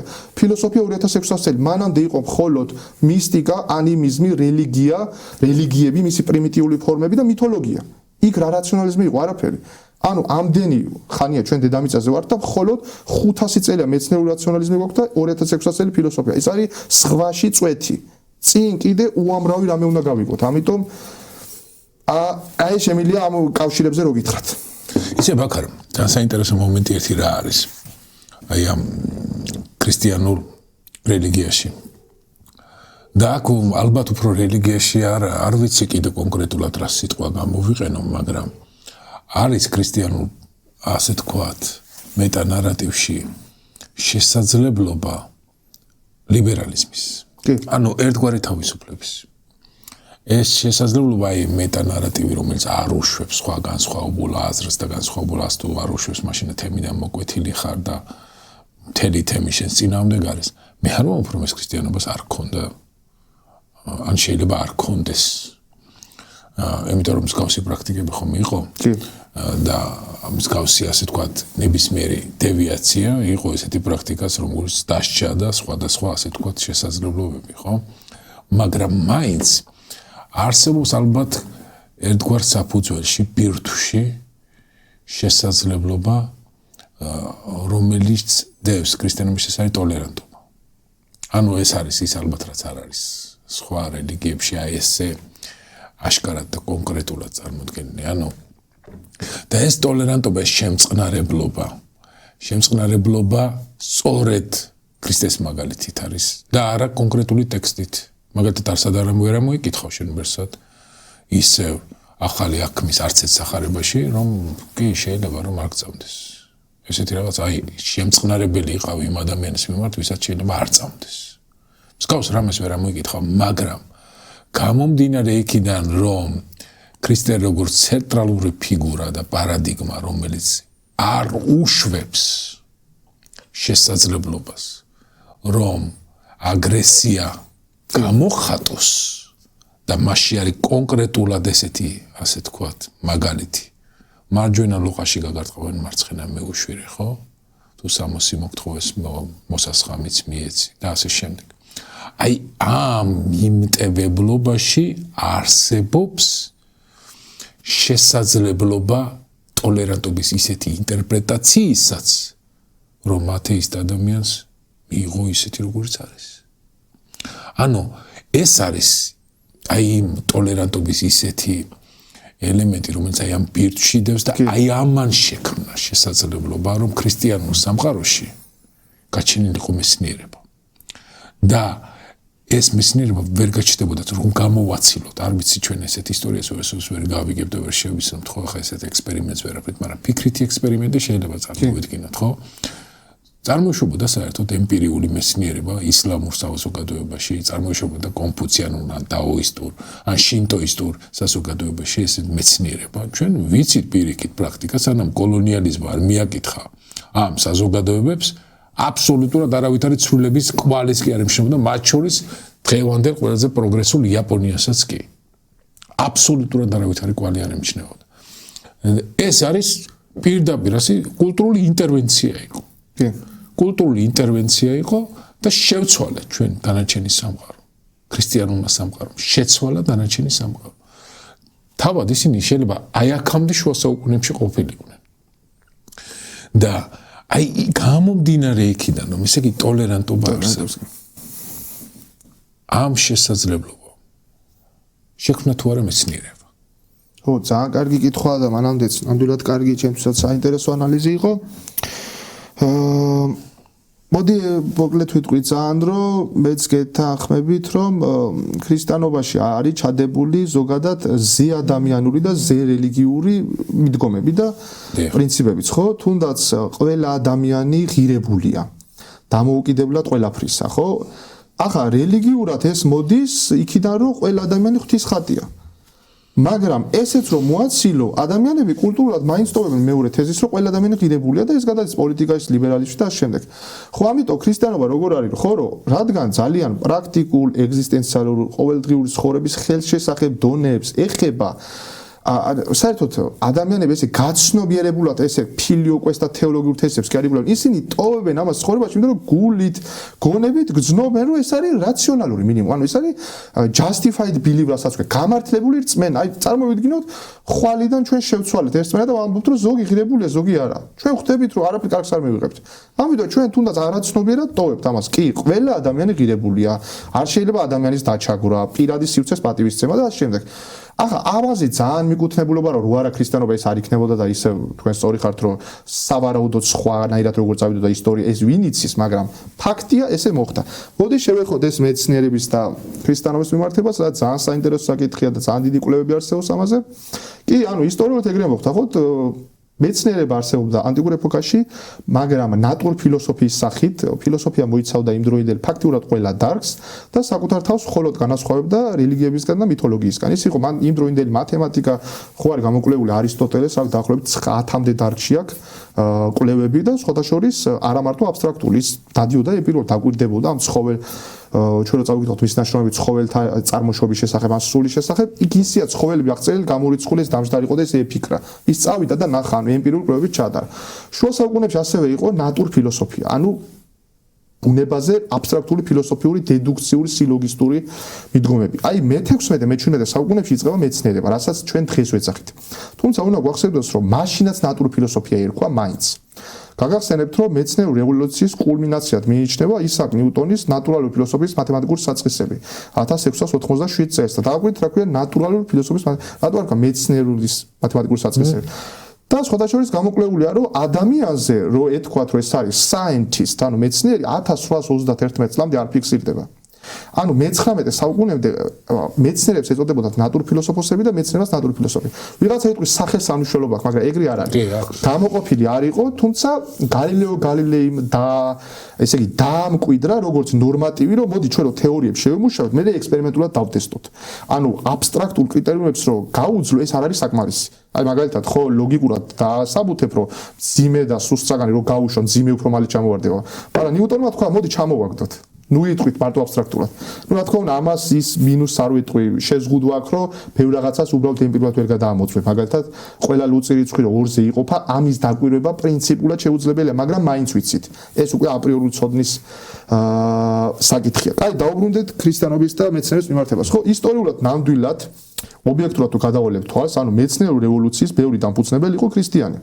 კეპლერი, ნიუტონი, გალილეო გალილეი, რობერტ ბოილი, ისინი იყვნენ ქრისტიანები. ნუ იქ იყო მიმართულებები, ახლა თეისტები იყვნენ, მოდი ესე ვთქვათ. მე-18 საუკუნეში უფრო იყვნენ დეისტები. რო ღმერთმა დააპროექტა სამყარო, შემდეგ აღარ ერევა. თუმცა ღმერთს ტოვებდნენ, როგორც ღვთაებრივ მესაათეს, რომელმაც სამყარო შექმნა, როგორც დაკუქილი საათი. ეს საათი მუშაობს ბუნების ან law of nature-ის შესაბამისად, მაგრამ ინტერვენცია აღარ ხდება. ამიტომ დეიზმი ამას ნიშნავს. ღმერთის სასწაულების გარეშე. აი ეს უფრო სეკულარული ხალხისთვის მისაღებია და სხვა თვითონ რიჩარდ დოკინსიც და ლოუერს კრაუსიც, რომლებიც მთელი ცხოვრება რელიგიას აკრიტიკებენ, ამბობენ, რომ დეიზმს ჩვენც უშვებთ. ბოლო ინსტანცია, რომელიც ალბათ ამ ბუნების კანონების, კოსმოსის პირველადი ფიზიკური კონსტანტების უკან იდგა, როგორც ultimate final explanation of reality. ეს შეიძლება მართლა ასია, ჩვენ ამის მერე ვხსნით. ამიტომ ესეც არ არის ათეიზმისთვის რამე შოკისმომგვრელი შესაძლო თეზისი. ნუ აქ იყო რა თქმა უნდა ობიექტურად ორმხრივი მიმართება ქრისტიანობას და მეცნიერებას შორის. ანუ იყო უარყოფითები, მაშინ ხო თქვით ეს დრაპერი და დიქსონი რას ამბობდნენ და გალილეოს შემთხვევაც ხო? ანუ, როდესაც მეცნიერები მიდიოდნენ ბიბლიის საწინააღმდეგო თეზისამდე, ეკლესია პრობლემებს უქმნიდა კათოლიკური. ეს იყო უარყოფითი გავლენა. დადებითი რა იყო? თქვენ რაც თქვით, ანუ რადგან ქრისტიანობა არ ამბობდა რომ სამყარო თვითონ ღმერთია, ამბობდა რომ ღმერთი არის პიროვნული, რომელმაც შექმნა სამყარო, ამიტომ სამყარო არ არის საკრალური და მისი შესწავლა შეიძლება და თან ღმერთმა ჩვენ ისე შექმნა რომ ამის ძალა მოგწვა რომ შევისწავლოთ და თვითონ სამყაროც არის ინტელიგიბელური, ანუ გონებით წვდომად. ანუ ფაქტიურად გაამზადა ნიადაგი რომ მერე დაიჯერო რომ მეცნიერება საერთოდ შეიძლება. აი ეს დაემთხვა და დაიწყო მეცნიერება. თუმცა მე ლოვერ სკრაუსი და სხვები ამბობენ, კი, გვეთანხმებით, რელიგია მოამზადა ნიადაგი, მაგრამ მე ეს არის როგორც კიბეები, ანუ ავედით მეორე სართულზე, ეხლა შეგვიძლია რელიგია მოვაცილოთ, მეცნიერება მაინც მუშაობს. ეს უკვე სხვა საკითხი. ამიტომ მოკლედ რო შევაჯამო არის ესე ობიექტურად ხელი რო არ დავაფაროთ არც ერთ მხარეს, იყო უარყოფითი გავლენები და მიმართებები ქრისტიანობას და მეცნიერებას შორის იყო დადებითიც. დღემდე მე ჩემი აზრით რავი ამ თეზისებს რო ვისმენ რომ აი როგორ შეიძლება მეცნიერი იყოს ქრისტიანი, ჩემთვის ძალიან არასერიოზულია. იმიტომ რომ აი წარმოიდგინეთ, აი თქვენ როგორ გონიათ რომ ნიუტონი შეეროდა ღმერთს არსებობის მართლა. და ამ დროს იყო სოფლიოში ერთ-ერთი საუკეთესო ფიზიკოსი. ანუ თქვენ რო ამბობთ რომ რელიგია, ანუ მეცნიერს რო ღმერთის ჯერა ის რაღაც კატასტროფულ შეცდომას უშვებთ, ანუ ამით ხო თქვენ არაპირდაპირად ამბობთ რომ ადამიანს ღმერთის ჯერა ისე რაღაც ვერ გაიგო. და რო არის ამიტომ ჯერა. და ისე თქვენ მაშინ ამბობთ რომ ნიუტონს არ ესმოდა სამყარო. და ამ შემთხვევაში ნიუტონის ავტორიტეტს არ ვეფარები. ამიტომ ამბობ რომ ეს არის ძალიან სარისკო strong claim, ეგრე არ არის. მეცნიერული ცოდნა უთავსდება ათეიზმსაც და თეიზმსაც in general. და როგორც იტყვიან, დემონი არის დეტალებში. ამიტომ მე ზოგადად არ ვიტყოდი, ძალიან რაციონალისტი ადამიანი შეიძლება იყოს ათეისტიც და თეისტიც. ათეიზმი და თეიზმი არ განსაზღვრავს რაციონალურობას. კი, ეგ მართლა. აი, უნდა დავიცვათ სხვა. ხო, ახლა სხვათა შორის ერთ მნიშვნელოვან მომენტზეც მინდა რომ გავამახვილო ყურადღება, რომ თავად ეს მეცნიერული რაციონალიზაციის პროცესი, ხო? რაღაცა გაგებით ისეთი მომენტების შედეგიც არის, რომელიც პირდაპირ არ უკავშირდება ამ რაციონალურ გააზრებას, მაგალითად, მოდი ასე ჭუბია. ესეთ რაღაცა მომენტებს არ აქ არის რაღაცა გარკვეული unintentional results, ანუ განუსაზღვრელი, ანუ გაუცნობიერებელი თუ დაუგეგმავი შედეგები.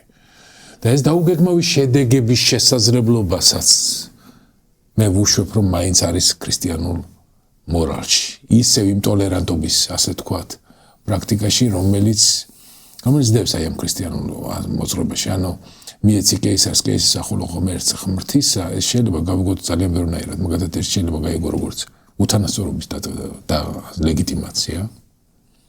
ანუ პირიქით არ აქვს ბრძოლას აზრი, მაინც არიან ამ ქვეყნის კეისრები, მაგრამ ამავე დროს შეიძლება გავიგოთ როგორც შრომის ეთიკა. რომ შენი მოვალეობები გაქვს, აქ კეისარს კეისრის უნდა მისცე, ღმერთს ღმერთის უნდა მისცე. ამაში არის ალბათ ის პროტესტანტული ეთიკის ძირითადი ხაზი, რომელშიც კალვინისტური ეთიკის უпростоრეთ, ხო? პროტესტანტიზმისგან არის წარმოშობილი, სადაც შრომა გარკვეულწილად წარმოდგენილია როგორც ღვთისმსახურების საშუალება. ასე რომ ეს მომენტები, ანუ რაღაცა ისეთი ნოყიერი ნიადაგები, რომელიც შეიძლება ისე გაღვივდეს, რომ მას პირდაპირ ასეთი აღმოჩენა დაკავშირება. მოდი ეს იმიტომ არის, რომ ეს არის ნათქვამი აქ ტექსტში, ესე არ არის, ესე არც დაწერილა, ესე არც ყოფილა. მაგრამ საკუთრივ ქრისტიანულ თემში და დასავლურ ცივილიზაციაში წარმოიშვა ბურჟუაზიული საზოგადოება. წარმოიშვა ადრე კაპიტალისტური ურთიერთობები.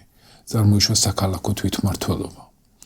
და ეს, ასე თქვათ, თვითმმართველობის და წარმოების, ლატიფუნდიური მეურნეობის, შრომის დაქირავების ეს პრაქტიკები არ წარმოშობილა სხვაგან. არ წარმოშობილა, ეს ხო ისტორიული ფაქტია. არა? განაის არ წარმოშობილა, ვინმე არ დაუქირავებიათ, მაგრამ სისტემა არ წარმოშობილა ეკონომიკური ასეთი. ანუ ეკონომიკა ამ სიტყვის უკვე თანამედროვე მნიშვნელობით არ წარმოშობილა, რომელიც მაშინ სოფლის მეურნეობის ნატურალური მეურნეობა ადამიანი იმიტომ შრომს, თავის თავი გადაიჩინოს, არა აქ წარმოებითი პროცესებია. წარმოებითმა პროცესებმა წარმოშვა მას შორის რელიგიური ძირითადი ნარატივების ან გადახედვის, ან რეინტერპრეტაციის, ან ახალი სექტების, ან ახალი მიმართულებების, წარმოშობის მთელი მიმართულება. ანუ ცხადია ისლამშიც არის სოფიზმი და სხვადასხვა მიმართულება, მაგრამ ამ სოფიზმებს ესეთი ისტორიული, ეკონომიკური და პოლიტიკური ასე თქვათ განზომილებები, რომელმაც წარმოშვა ეს მუსლიმური სოფიზმები, არ აქვს ისევ თეოლოგიური დისპუტი და მასში განსხვავებაა და აქ კიდე ახალი მიმართულება, როგორც არის პროტესტანტიზმი, როგორც არის კვაკერები, როგორც არის რა ვიცი კალვინისტები თუ ასე შემდეგ, მისი ინტერპრეტაცია და მისი მიზეზის წარმოშობა არის ძალიან კერძო ეკონომიკურ, პოლიტიკურ, სოციალურ ასე თქვათ ცხოვრების განზომილებაში. ანუ ეს მიზეზებიც სულ სხვა არარელიგიურმა ასე თქვათ პრაქტიკებმა წარმოშვა და მათ შორის აქედან გამომდინარეც უკვე განმანათლებლობაში ხაზი ადამიანი უნდა იყოს თავისუფალი ხელისუფლების დანაწილების პრინციპი ხელისუფლების დანაწილების პრინციპი რომელიც მონტესკიემ წარმოიდგინა ხო არ იყო ეს ახალი მსგავსი ასე თქვათ რაღაცა ხაზები მგონი ჯონ ლოკსაც კი აქვს და ასე შემდეგ მაგრამ ამას განვითარებული აქვს ეს ყველაზე მეტად ხო არ იყო არასოდეს ახლა ეს ჩვენ შეიძლება მარტო აბსტრაქტულად ამოვიკითხოთ რომის იმაში რომ იყო სენატი და იყო ორი კონსული და რა ვიცი აღმასრულებელი და მაგრამ ესე ხო არ იდგა ეს მიმართება ესე ხო არ იყო კონსტიტუცია როგორც ასეთი დოკუმენტი ძირითადი ასე თქვათ კანონის სახით ხომ არ არსებობდა ეს მეტანარატივი რომ უნდა არსებობდეს პოლიტიკური ბიბლია და ეს უკვე აქ მეტაფორული მნიშვნელობით ვამბობ, როგორც არის კონსტიტუცია. მაინც მე მგონია რომ აი ამ ბიბლიური ტექსტის ერთგვარი სადღაცა სუბლიმაციებში, სადღაცა რაღაცეებში გამოვლენილი ერთგვარი პრაქტიკებია. შენ როგორ ვფიქრობ? ბარა საინტერესო დაგურებაა და რთული საპასუხო არ არის მარტივი. ანუ თქვენ ამბობთ იმას ხო რომ ანუ დაუშვათ არის ქრისტიანული ნარატივი და მისგან გაუთვალისწინებლად რაღაცა პრაქტიკები შეიცვალა, ხო? ისე რომ ეს არავის არ უთქვამს რომ რადგან ეს ამოდი ესე ვქნათ. ხო, თუნდაც ის მეცით კეისრის ღმერთს ეს შეგვიძლია გავიგოთ მაგალითად ინსტიტუციონალურ სეკულარიზმად, ხო, რომ ანუ იმის სფერო დამთავრდა ხელისუფლების ეს უკვე რელიგიურია და რელიგიური დამთავრდა ეს თანამედროვეობაში გადავიდანოთ ეს ნიშნავს რომ მაგალითად სკოლაში არ უნდა ასწავლო რელიგია. ანუ სკოლა არის საერო დამთავრდება გამოვა და ვისაც უნდა მე ისწავლოს სიტყვაზე. ამიტომ ძალიან პრაქტიკული შეხებები აქვს ეგეთ რაღაცებს, ხო? თუნდაც ოჯახის შექმნაზე აქვს ქრისტეს ბევრი თეზისები, რომელიც ძალიან პრაქტიკული, ეს არ არის აბსტრაქტული. თუნდაც პავლეს აქვს, ხო, მაგალითად თუ თავშეკავება შეგიძლია თავი შეიკავე, თუ არ შეგიძლია იქორწინე. მოგიხაზავს, სიო მეტი ვარიანტი არ არსებობს. არადა რამდენი ვარიაცია შეიძლება იყოს. ხო, ამიტომ რა თქმა უნდა, ქრისტიანობას აქვს ეს ძალიან პრაქტიკული თეზისები, რომლებიც იწვევს პრაქტიკულ ცვლილებებს პრაქტიკულ ცხოვრებაში. პოლიტიკასთან მიმართებაში, რა თქმა უნდა, ქრისტიანობაში არ ყოფილა ასე ვთქვათ ეს გამიზნული თეოკრატია, ხო, რომ ღმერთისგან უნდა იმართებოდეს მთავრობა. თუმცა ისტორიულად ხო იყო, რომ ისტორიულად ეს პოლიტიკურად განსაზღვრული იყო, როცა იმპერატორები მაგალითად ქრისტიანობას მიემხრობოდნენ, იმიტომ რომ იმპერიის წესრიგი დაეცვათ, და ამიტომ ქრისტიანობის ჯეროდათ. ცდელობა იყო, გრიგოლ მეშვიდეს ჰქონდა, მგონი, ხო, რაღაცა ეს თავისი პაპის ასე თქვათ ედიქტი რო გამოსცა, სადაც მე შემილია იმპერატორების გადაყენება და მე შემილია ნებისმიერ ფიციდან გათავისუფლება და ეს ხო ისევ ქრისტიანობის გამოყენების მაგალითი. ხო, ანუ ესეთი მანკიერი გამოყენების ცდელობა იყო, მაგრამ ნუ არ გამოვიდა. იმავე პაპს არ გამოუვიდა სხვათა შორის, რომელიც შემდეგ გარბოდა უკვე შურიძიებით მოსული იმპერატორის წინააღმდეგ, რომელმაც მანამდე მოსასწრებში 3 დღე აყურყუდა, რომ მასთან აუდიენციაში მოსულიყო, ხო? კი, ნამდვილად ხო არ, ანუ ცეზარო-პაპიზმიც იყო და პაპო-ცეზარიზმიც, ხო? ანუ იყო კომპროტაციები რელიგიის და სახელმწიფოს. ნუ საბოლოოდ მივიდა ქრისტიანობა იმაზრამდე, რომ უნდა იყოს ძალიან ზომიერი კავშირი ხელისუფლებასთან. ანუ პრინციპში ქრისტიანობა ამბობს რომ თუ ხელისუფლება არ არის ანტაგონისტურად მე საქართველოს გერომ ზოგადად რელიგიის მიმართ მათ შეუძლიათ იმუშაონ საერთო საკითხებზე მაგალითად თუ ხელისუფლება თვლის რომ თეოლოგიის ნეიტრალური შესწავლა კარგია ყოველგვარი ქადაგების გარეშე რელიგიას შეუძლია დაეხმაროს აი ჩვენ მყავს თეოლოგები და რომელ მოსწავლებსაც უნდა ქრისტიანობას წაუკითხავენ ოღონდ ის კი რომ ქრისტიანობა სწორია ობიექტურად ხო შეუძლია ერთად იმუშაონ აი ეს არის ძალიან ისე ვთქვათ არ ძალიან თეოლოგიური და პოლიტიკური საკითხი, რაღაც შუაშია და იმუშაონ ითანამშრომლონ. მაგრამ არა ის რომ რელიგია მიუთითოს რომ ეს კანონი შეცვალეთ. თუ ის არ არის ძალიან ზოგად, მაგალითად აშკარად ადამიანის უფლებებს აქვს. აი მაგალითად სხვადასხვა აბსტრაქტული არ გამოვიდეს, აი ყველაზე აი თქვენ მითხარით თუ არ მეთანხმებით შემისწორეთ და თუ გინდათ ვიკამათოთ. აი თუ ამბობ მე რამე ზედმეტს. აი მაგალითად რო ავიღოთ ეხა რო აქციები იყო და აქციის მონაწილეების უფლებების დარღვევა, ხო? იყო მართლა ფაქტები წამების და არა ძალის გადამეტების, არამედ აშკარად შეგნებულად ეს რობოკოპები ადამიანებს ცემდნენ. ან უნდათ რომ ეცემათ, ის კი არა რომ ვიღაცას იჭერ და ხელი მოგეჭირა, აი რო გინდა რომ ცემო. აი როგორ პოზიციონად დაეჭირა ეკლესიას? მე ვამბობ ეკლესია საპატრიარქო ამ შემთხვევაში არ უნდა გამოსულიყო და არ უნდა ეთქვა რომ რაღაც პრიმა მუხლის შეცვალეთად ჩარეულიყო, გასაგებია, არასწორია ნეიტრალური, მაგრამ მარტო ქრისტიანულიდან ამოსულიყო და ეთქვა რომ წამება დაუშვებელია. ეს ხო და ეს რო არ თქვა, იმით გაამართლა რომ მე ვარ დავიჭერ რომელიმე მხარესო. და რო ამბობ რომ ადამიანის წამება, როცა უკვე დააკავი არ შეიძლება. ამით რომელ მხარეს იჭერ? ეს ხო არავის მხარი არ არის, ეს არის ქრისტიანული მხარე. ჯო ადამიანმა მთლად რომ მართლა სახელმწიფო გადატრიალება უნდადეს, ხო განეიტრალე. ანუ განაიარაღე. და მე რაზე დაკნობით ამბობ რომ უნდა ვაწამო. ანუ ეს ხო არის მარაზმი. არ არსებობს საფუძველი. უფრო ხის მაგალითს მოვიტან. ჩვენ რომ რუსეთთან ომში შევიდეთ და რუსში ჩაგვივარდეს, თქვენ ისიც არ უნდა ვაწამოთ. ხო, ცხადია. და ქართველმა რობოკოპმა რატო უნდა აწამოს აქციის მონაწილე? და ამაზე რო იტყვი რომ არ უნდა აწამოსო, ეს ხო აბსურდია თქვა რომ ეს ამ აქციის მონაწილეების პოლიტიკური პოზიციის მხარდაჭერაა. არაფერ შუაში არ არის. ხო და აი ეგ არის სწორედ შინაარს გამოცდილი ქრისტიანობა. ზედაპირული, ანუ პროფანული. ჩვენთან ეგრეა. გადაიღებ იერარქთან სურათს, სანთელს დაიჭერ და მრევლის დიდი ნაწილისთვის საკმარისია შენზე თქვა რომ შენ ქრისტიანი ხარ და ეს ქრისტიანობისგან დაშორებულია, რა ვიცი, 1000 სინათლის სიჩქარე და არაფერ შუაში არ არის.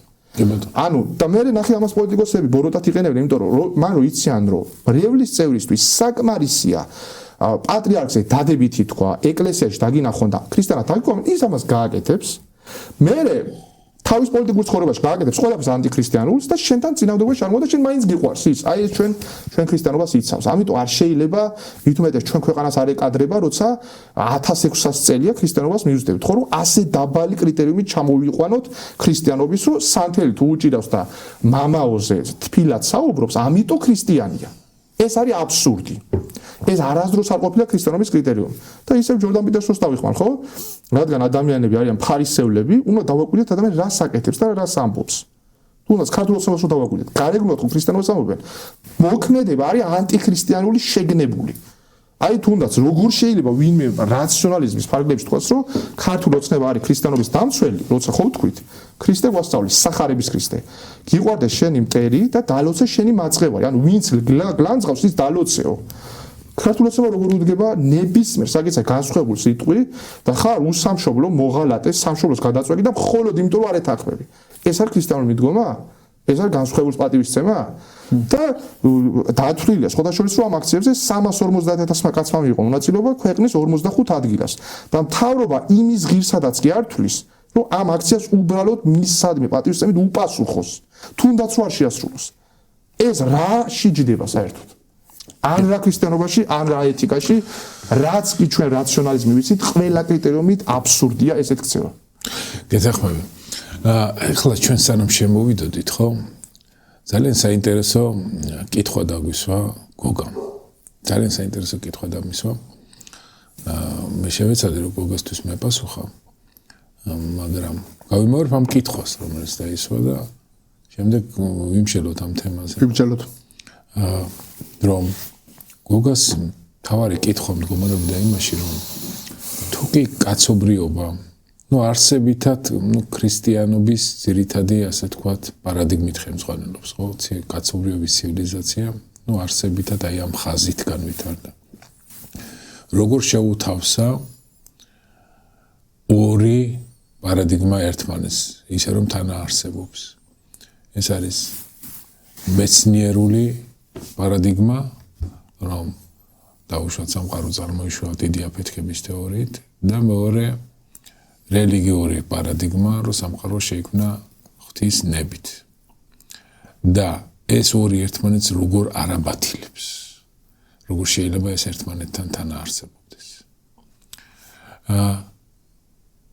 მე ვუპასუხე ასე, რომ თავად ქრისტიანულ მორალში ისევ გამომდინარე აი ამ ტოლერანტობის კულტურიდან არა პირდაპირ ასე თქვა პრაქტიკით, არამედ იმ პრაქტიკით, რომ გახადა შესაძლებელი ტოლერანტობის კულტურიდან მეცნიერული პრაქტიკის არსებობა, ამავე დროს გახადა შესაძლებელი ის, რომ ორი აზრი თანაარსებობდეს. ორი აზრი თანაარსებობდეს ისე, რომ ერთმანეთს არც კვეთნეს.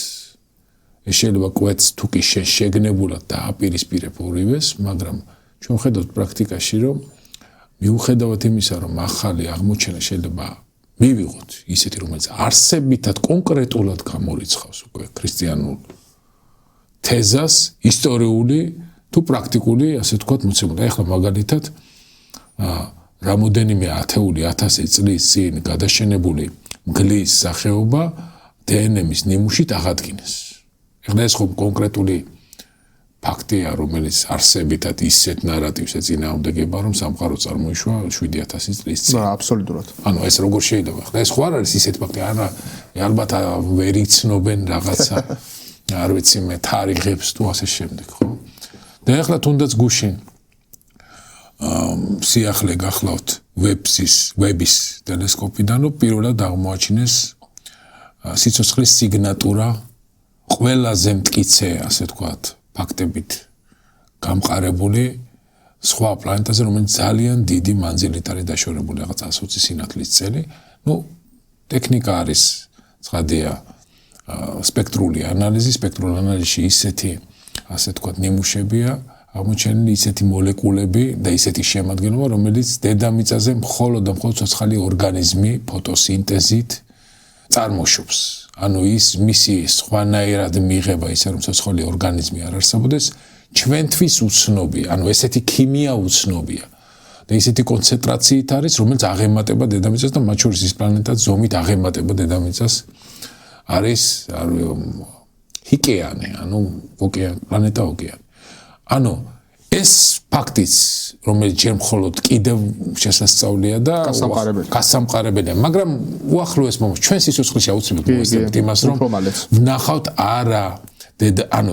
არა დედამიწისეული წარმოშობის კონკრეტულ სიცოცხლის ფაქტს ან სიგნატურას. ეს იქნება ან ჩვენი მზის ოჯახში რომელიღაცა პლანეტაზე აღმოჩენილი რაიმე ფაქტი, ან ესეთი დაკვირვებით, ხო, რომელშიც მეცნიერებად გადაჭრით იტყვის, რომ იქ არის რაღაც სიცოცხლე. მაგრამ ეს რა ნიშნავს? ყისიერ გაბათილებას, რომ ამის შემდეგ უკვე აღარ არსებობს რელიგიები? ხო არ ნიშნავს. არ ნიშნავს. აბსოლუტურად არ ნიშნავს. ანუ დედუქციურად არ გამოდის. არ გამოდის. ანუ ეს სხვა სფეროა, ის სხვა სფეროა. ეს ერთმანეთის სფეროა, ეს სულიერი სფეროა, ანუ ემოციური აღქმების, ემოციური ინტერპრეტაციების სულიერი განცდების სფეროა, ის რაციოს სფეროა. და მათ შორის რელიგიური ადამიანის, რომელიც კითხულობს თუნდაც ფილოსოფიას, ხო? იქ სულ სხვა ანალიტიკური მექანიზმები აქვს ჩართული და რაღაცებს არ ეთანხმება და კითხულობს რელიგიურ ტექსტს და იქ აბსოლუტურად სხვა ანალიტიკური მექანიზმები აქვს. ანუ ადამიანი ორ სხვადასხვა მსჯელობით მოდელს იყენებს აი ამ შემთხვევაში. და ესე არ მიესადაგება ეს ერთმანეთს. და ეს შესაძლებლობა, რომ არ მიესადაგებოდეს ერთმანეთს, არის არა უბრალოდ რელიგიისთვის დამახასიათებელი კოგნიტური, ასე ვთქვათ, შეცდომა, ხო? რელიგიური მსჯელობისთვის და რელიგიური აღდგინებისთვის დამახასიათებელი. ნუ კი არსებობს კოგნიტური შეცდომა, მაგალითად ქვია გვირაბისებული ხედველობა, გვირაბისებული მსჯელობა, მარტო იმ ფაქტებზე არ ხარ ფოკუსირებული, და ხო, მოტივირებული მსჯელობაც ეწოდება ამას, ხო? კი არსებობს, მაგრამ ერთია რომ არსებობს და მეორეა აი ამ სოციალურ პრაქტიკაში დიდ განზომილებაში ეს ორი შესაძლებლობა რომ არსებობს, თანაარსებობს. აქ ვერაფრით ვერ ახსნი იმას, რომ კაცობრიობას უბრალოდ, რა ვიცი მე, კოგნიტური შეცდომა მოსდის, ხო? რახან ეს ორი თანაარსებობს, ეს არსებობს, იმიტომ რომ არსებობს ტოლერანტობა. არსებობს ქრისტიანულ სამყაროში მიღების შესაძლებლობა. აი წარმოვიდგინოთ უცებ ეს პრაქტიკა სხვა რელიგიურ თემში და იქ არის ძალიან კონკრეტული მიუღებლობა და ეს ვიცი მე და ნამდვილებით იქ როგორ ასწავლიან სკოლებში, ასე ვთქვათ, ბიოლოგიის, ევოლუციის თეორიებს მუსლიმურ ქვეყნებში, ანუ საერთოდ ეს pseudo science აკრძალავენ აი ამ პრაქტიკას, აკრძალავენ ამ ცოდნას ბავშვებისთვის და ჩვენთან ხომ არის ახლა მიუხედავად იმისა, რომ აი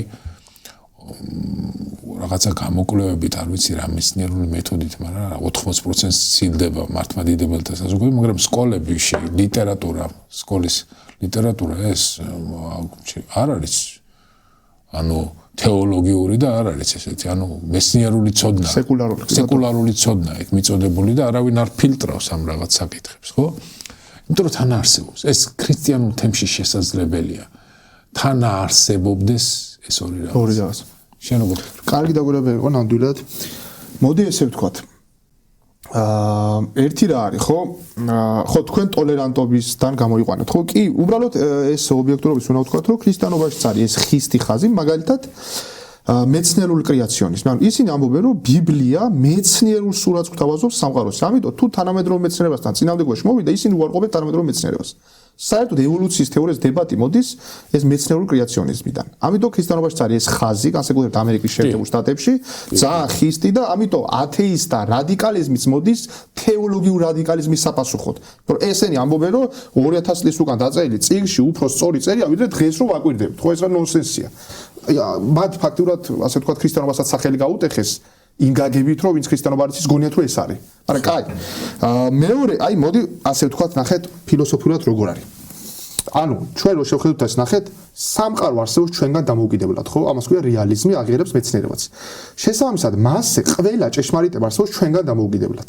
ჩვენ შეგვიძლია მხოლოდ იმის აღმოჩენა და დადგენა, რაც ისედაც არსებობს, როგორც საგანი, ასევე ჭეშმარიტება. ანუ გრავიტაცია არსებობდა ნიუტონამდე. ნიუტონმა უკვე არსებული დაადგინა. ეხლა ეს რას ნიშნავს? სამყარო არის მრავალდონიანი, მრავალფენიანი, მას აქვს სხვადასხვა განზომილებები. ხო, მაგალითად აქ მათემატიკური, ბიოლოგიური, ქიმიური და აქ ესეთი განზომილება ღრმა ფიქრით წვდომადი, რაც არის აბსტრაქტული. ჩვენ ხო თქვით, ყველა ლუწი რიცხვი ორზე იყოფა, ის ჭეშმარიტება, მაგრამ ამის ემპირიულად გადამოწმება არის შეუძლებელი. ხელოვნური ინტელექტი რო ავაჩქაროთ, როდის დაამთავრებს გადამოწმებას. ლუწი რიცხვების რაოდენობა უსასრულოა, ის არ დამთავრდება. და მეტიც აზრით ექსპერიმენტი რო წარმოვიდგინოთ რომ რაღაცნაირად მეცნიერულად დამტკიცდა რომ ყველა ლუწი რიცხვი ორზე იყოფა, ანუ ჩვენ დავინახეთ ეს არ შეძენს ამ თეზის მეცანდოობას. აი ეს ამტკიცებს რომ ესე იგი აპრიორული ცოდნაც ძალიან ძლიერია ემპირიულად რომც არ დამტკიცდეს. მაგრამ ეხლა ქრისტიანობის და აი ნახეთ ეხლა გეტყვით ძალიან მნიშვნელოვან თეზის. ეს ძალიან ბევრი კვლევებისგან გამომდინარეობს. ნახეთ რაში არ უნდა შეგვეშალოს ჩვენ ისევ ეს არის სრულ დილემა, ანუ ბევრ ადამიანს გონია რომ არსებობს ესეთი ორი შესაძლო ვარიანტი. ან მეცნიერული ახსნებია სწორი, ან მეტაფიზიკური. ეს არის არასწორი, ნახეთ. რომელიმე კონკრეტული მეტაფიზიკური ახსნა რომ ავიღოთ, მაგალითად თეიზმი. თეიზმი არასწორი რომც იყოს, აი მართლა არასწორია, გეთახმებით. ის არ არის არასწორი, იმიტომ რომ მეცნიერებაა სწორი. ვერ გამომდინარეობს უბრალოდ. სინამდვილეში საქმე რაშია? რეალობას აქვს მეცნიერულად წვდომადი დონეები და მეტაფიზიკური ობიექტურად. და ნახეთ, ვინგენშტაინის ფრაზას გაგახსენებთ. მე ყველა მეცნიერული პრობლემა რომც გადაიჭრას, მაინც დარჩება რაღაც პრობლემები გადაუჭრეთ. ანუ ნახეთ, არსებობს საკითხები, რომლებიც არის არსობრივად არამეცნიერული. არსებობს მეცნიერების დროითი ლიმიტი, ანუ ეხა არ ჩანს, იმიტომ რომ იმ დონის მიკროსკოპი არ გვაქვს, მაგრამ არსებობს არსობრივი ლიმიტი. იმიტომ რომ მისი მეთოდი, მისი ბუნებით ვერ მიწვდება რაღაცას. და ეხლა უყურე რაზე მივდივარ. რეალობას აქვს ობიექტურად ბოლო დონის ახსნები. და ეს ბოლო დონის ახსნები ყველა შესაძლო ახსნა ისეთი ფორმატით არსებობს, რომ თვითონ ის განსაზღვრავს ჩვენ როგორ შეგვიძლია მის შემეცნება. და საინტერესო ის არის, რომ თვითონ ამ ახსნების ბუნება გვეუბნება, რომ ემპირიულად ხელს ვერ ჩავავლებთ. ანუ ეს რას ნიშნავს? მაგალითად, ათეიზმი რო იყოს სწორი, ეს ჭეშმარიტებას არის არამეცნიერული. ისევე როგორც თეიზმი, ან ნატურალიზმი. ესენი არის მეტანარატივები, ან რეალობის ბოლო დონებს უბრალოდ ხელს ვერ ვავლებთ. მაგალითად, რატომ არ არის ეხა ისეთი კონდიცია, რომ არაფერი არ იყოს, არასდროს არაფერი არ ყოფილა და შეუძლებელია რამე ოდესმე ყოფილიყო. აი რატო არ არის ეხა? როგორ შეიძლება ეს მეცნიერულ კატეგორიებით ახსნა? თვითონ ამ საკითხზე ჭეშმარიტება ისე არსებობს, რომ ის გამორიცხავს ემპირიულ მეთოდს. მაგრამ ეს ჭეშმარიტება მაინც არსებობს. ესეც ისევ ჩვენ არ უნდა გვეგონოს, რომ აი თუნდაც ჩვენ ხო ისე ინტუიციურად ვფიქრობთ, ნახე მეცნიერება თუ ვერ წვდება, ნაკლებს ალბათ თუ რეალური იყოს. ეგრე არ არის, ჯერ არსებობს რაღაც და მე მასზე ცოდნა. ის რომ რაღაცაზე მეცნიერული ცოდნა არ არსებობს, უდნავათაც კი არ ამცირებს იმის ალბათობას, რომ ის არ არის რეალური. აი მაგალითს გეტყვი. მაგალითად წარმოიდგინეთ ხო ესეთი ორი წარმოდგენა ფიზიკალიზმი და დუალიზმი. ანუ ჩვენ ვართ სული და სხეული, ერთ წარმოდგენა, ჩვენ ვართ მარტო სხეული. ეხლა ნახეთ, ჩვენ მართლა რომც არ გქონდეს სული და მართლა მარტო ტვინი ვიყოთ და ტვინი რო გაითიშება, ვქრებოდეთ, თვითონ ეს ჭეშმარიტებას, რომ ჩვენ სული არ გვაქვს, ასევე არამეცნიერულია.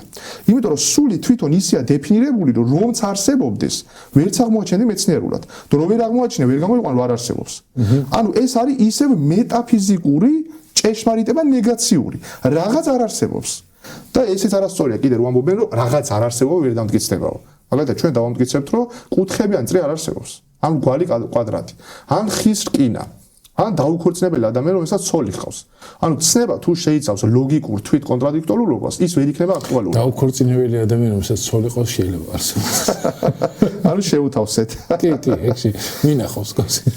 ეს ეს ცნობილი ისა მერიდ ბეჩლერ ქვია მოდარულ ლოგიკაში. ეს ცნობილი კონცეფტია, რომ და სხვადასხვა თუ გინდათ ერთს ვიტყვი და შემდეგ წავიდეთ ბოლოსკენ, აი საინტერესო თუ მოგეძონებათ ღმერთის კონცეფცია რა არის საინტერესო კვლევა. აი როგორ დაიჭირა ფილოსოფიამ ჩვენი ტვინი როგორ ცდება კლასიკურად. ანუ ჩვენ ესე ვამბობთ, რომ ღმერთი არსებობს თუ არა. და რამდენი ადამიანი ამბობს, რომ კი ახლა ღმერთის კონცეფტი არ არის აბსურდი, მაგრამ ძალიან ნაკლებს ალბათ თუ არსებობდეს. ანუ შეიძლება არსებობდეს, მაგრამ არ ვიცით და თან very improbable, ხო, ძალიან ნაკლებს ალბათ.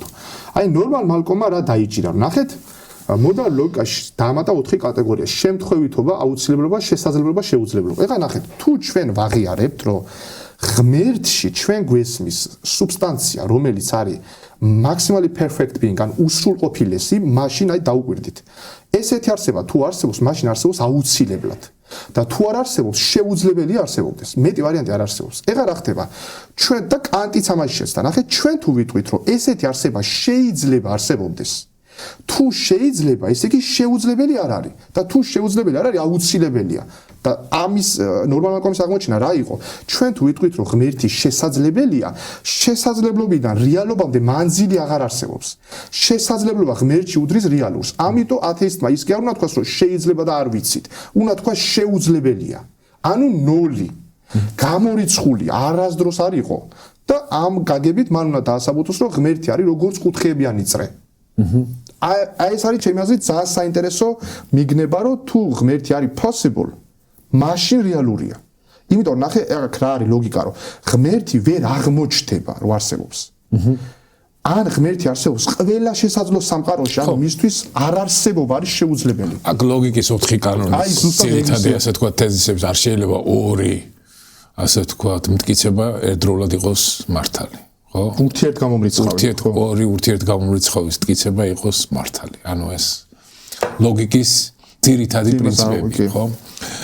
კიდე ერთი მომენტი, რაზეც მინდა შევაჩეროთ თქვენი ყურადღება, ეს არის ისევ დასავლურ კულტურაში, ანუ რახან ჩვენ ვსაუბრობთ აი ამ ტოლერანტობის, ასე თქვათ, კულტურის არსებობას დასავლურ ცივილიზაციაში, მისი კონკრეტული აშკარად ცხადი გამოვლინება არის დევნილთა მიღების კულტურა.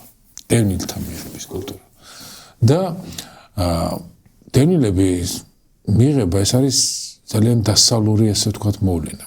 მე არ ვამბობ რომ თანამედროვე სამყაროში დევნილებს სხვა ასე ვთქვათ სახელმწიფოები არ მიიღებენ, მაგრამ აქ საინტერესო არის პრაქტიკულად ამას როგორ ახორციელებენ და მეორე მისი კულტურული ინტერპრეტაციაც როგორი არის. აი მხოლოდ დასავლურ საზოგადოებაში ისევ აი აქ ალბათ ვუბრუნდებით ჩვენი დისკუსიის საწყის თეზას, რომელიც აღდგომის გავლენას გულისხმობს. დასავლურ საზოგადოებაში დევნის მიღება, მისი აკომოდაცია, მასზე ზრუნვა, აი ამ ქრისტიანული ალტრუიზმის პარადიგმიდან მოდის. ანუ რატომ უნდა დაეხმარო დევნის? იმიტომ რომ რაიმე სარგებელს მოგიტანს, არავითარ სარგებელს ამიტანს. ანუ ამიქიდან გამომდინარე არის ზოგიერთი აი ჭყალებში მორწმუნე, რომელიც სინამდვილეში არ იცის რისის ჯერა და რა არის სინამდვილეში, რა საუნჯია და უშუალოდ ქრისტიანობა. რატომ მიიღო აი ევროპამ ამდენი მიგრანტი? ხო, რატომ მიიღო? რო ვერ უპასუხა, იმიტომ მიიღო შედალოცვილო რომ არსებობს ეს ტოლერანტობის და მიღების კულტურა და ამ მიღების კულტურის ძალიან ღრმა ქვედაშრეკა ნაზრებისა მოდის იქიდან და შენ ვერ ხვდები იმაში ბოთებ ამიგე აი მაგიტო იმიტომ რომ მსგავს რამე შენ ვერ ნახავ იაპონიაში ძალიან ვერ გეიჯინს უწოდებენ და საერთოდ იქ როგორ უნდა ჩაბარდე ტოლვილად რა ვიცი რა ურთულესი პრაქტიკა და პროცედურა ვერ ნახავ ვერ ჩინეთში აი ვიცით სირიაში რა კატასტროფა მოხდა ვიცით ღაზას სექტორში რა კატასტროფა მოხდა ვიცით პალესტინაში რა კატასტროფა მოხდა ყველა ეს დევნილები სად მიიღეს მიიღო რომელიმე ისლამურმა სახელმწიფომ აი ეს დევნილების დიდი ნაკადი არც ერთმა არ მიიღო მარტო დასავლურმა საზღვარგარეთ კი მაგრამ რატომ მიიღო ისე ვეკითხები ჩვენ თავს გეუბნები იმიტომ მიიღო რომ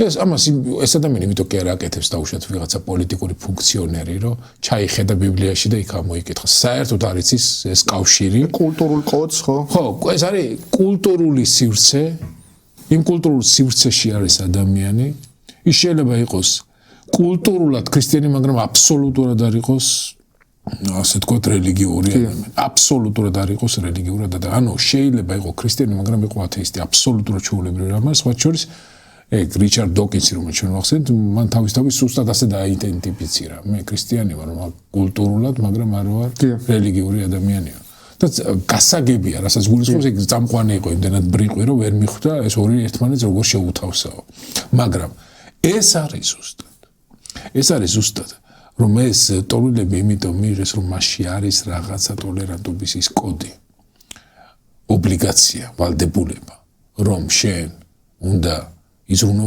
მოყვასზე იზრუნე მოყვასზე რატომ უნდა იზრუნო მოყვასზე ასე არის რაღაცა შენში ჩადებული რაღაცა მორალური კოდია ისლამურ თემში ეს არის ანუ მხოლოდ რელიგიური ვალდებულება რომ ვიღაცა დევნილი გამოქცეული ადამიანი ის სუსტია და იმიტომ უნდა მიიღო უნდა მოუარო მაგრამ აი ესეთი პრაქტიკული კონკრეტული ასე თქვათ ვალდებულება რომ დევნილების მასა მიიღო რომელსაც პოლიტიკური ასე თქვათ ისტორია აქვს პოლიტიკური ასე თქვათ სარჩული აქვს ეს პრაქტიკა არ არსებობს მათში აბსოლუტურად არ არსებობს ეს მათში და ამ პრაქტიკას არ ეწევიან ინდოეთში საერთოდ იქ ასე თქვათ რაღაცა თემებად და სექტებად რაშუაში ნაწილებად დაყოფილი სტრატიფიკაცია ხო და ეგ საერთოდ არ ესმით ეს პრაქტიკა რას ნიშნავს როგორ შეიძლება მაგალითად რა ვიცი მე რომ მიიღოს რაღაცა სხვა თემის გამოქცეული ადამიანი ანუ ამ კონკრეტულ პრაქტიკულ შედარებითი ანალიზით შეიძლება გაკეთდეს ხო ამ კონკრეტულ პრაქტიკაში ჩანს აღდგომის კონკრეტული გავლენა თანამედროვე ცივილიზაციას ჩემი აზრით ეს კარგი ამ შემთხვევაში პრაქტიკული დადებითი კავშირი ხო რომ ეს მიგრანტების მიღება ქვედა შრეზე იმპლიციტურად თუნდაც unintentionally რაც თქვენ თქვით გამომდინარეობს ქრისტიანობიდან და ჩემი აზრით ხო პრინციპში ლოგიკურია რატო ხო ანუ ისევ ხო თქვით ჩვენ ანუ ქრისტიანობა გვიყვება ისტორიას ამბავს და ჩვენ თუნდაც არ დავიჯეროთ რომ ის მართლა მოხდა გავლენა მაინც რჩება ამას ამბობს ჯორდან პიტერსონი. ანუ ქრისტიანული ნარატივით იესო ქრისტე არის ძე ღვთისა და რას აკეთებს ის? მოწაფეებს ფეხებს მას. ანუ ყველაზე მეფეთა მეფე თავის მოწაფეების დონემდე დადის თავისვე ნებით. ანუ ეს არის რომ არავის ზემოდან არ უყურო. ვინც პირველია ის უკანასკნელი. კი, ეგ არის. და ვინც უკანასკნელი ის პირველი იყოს, ხო?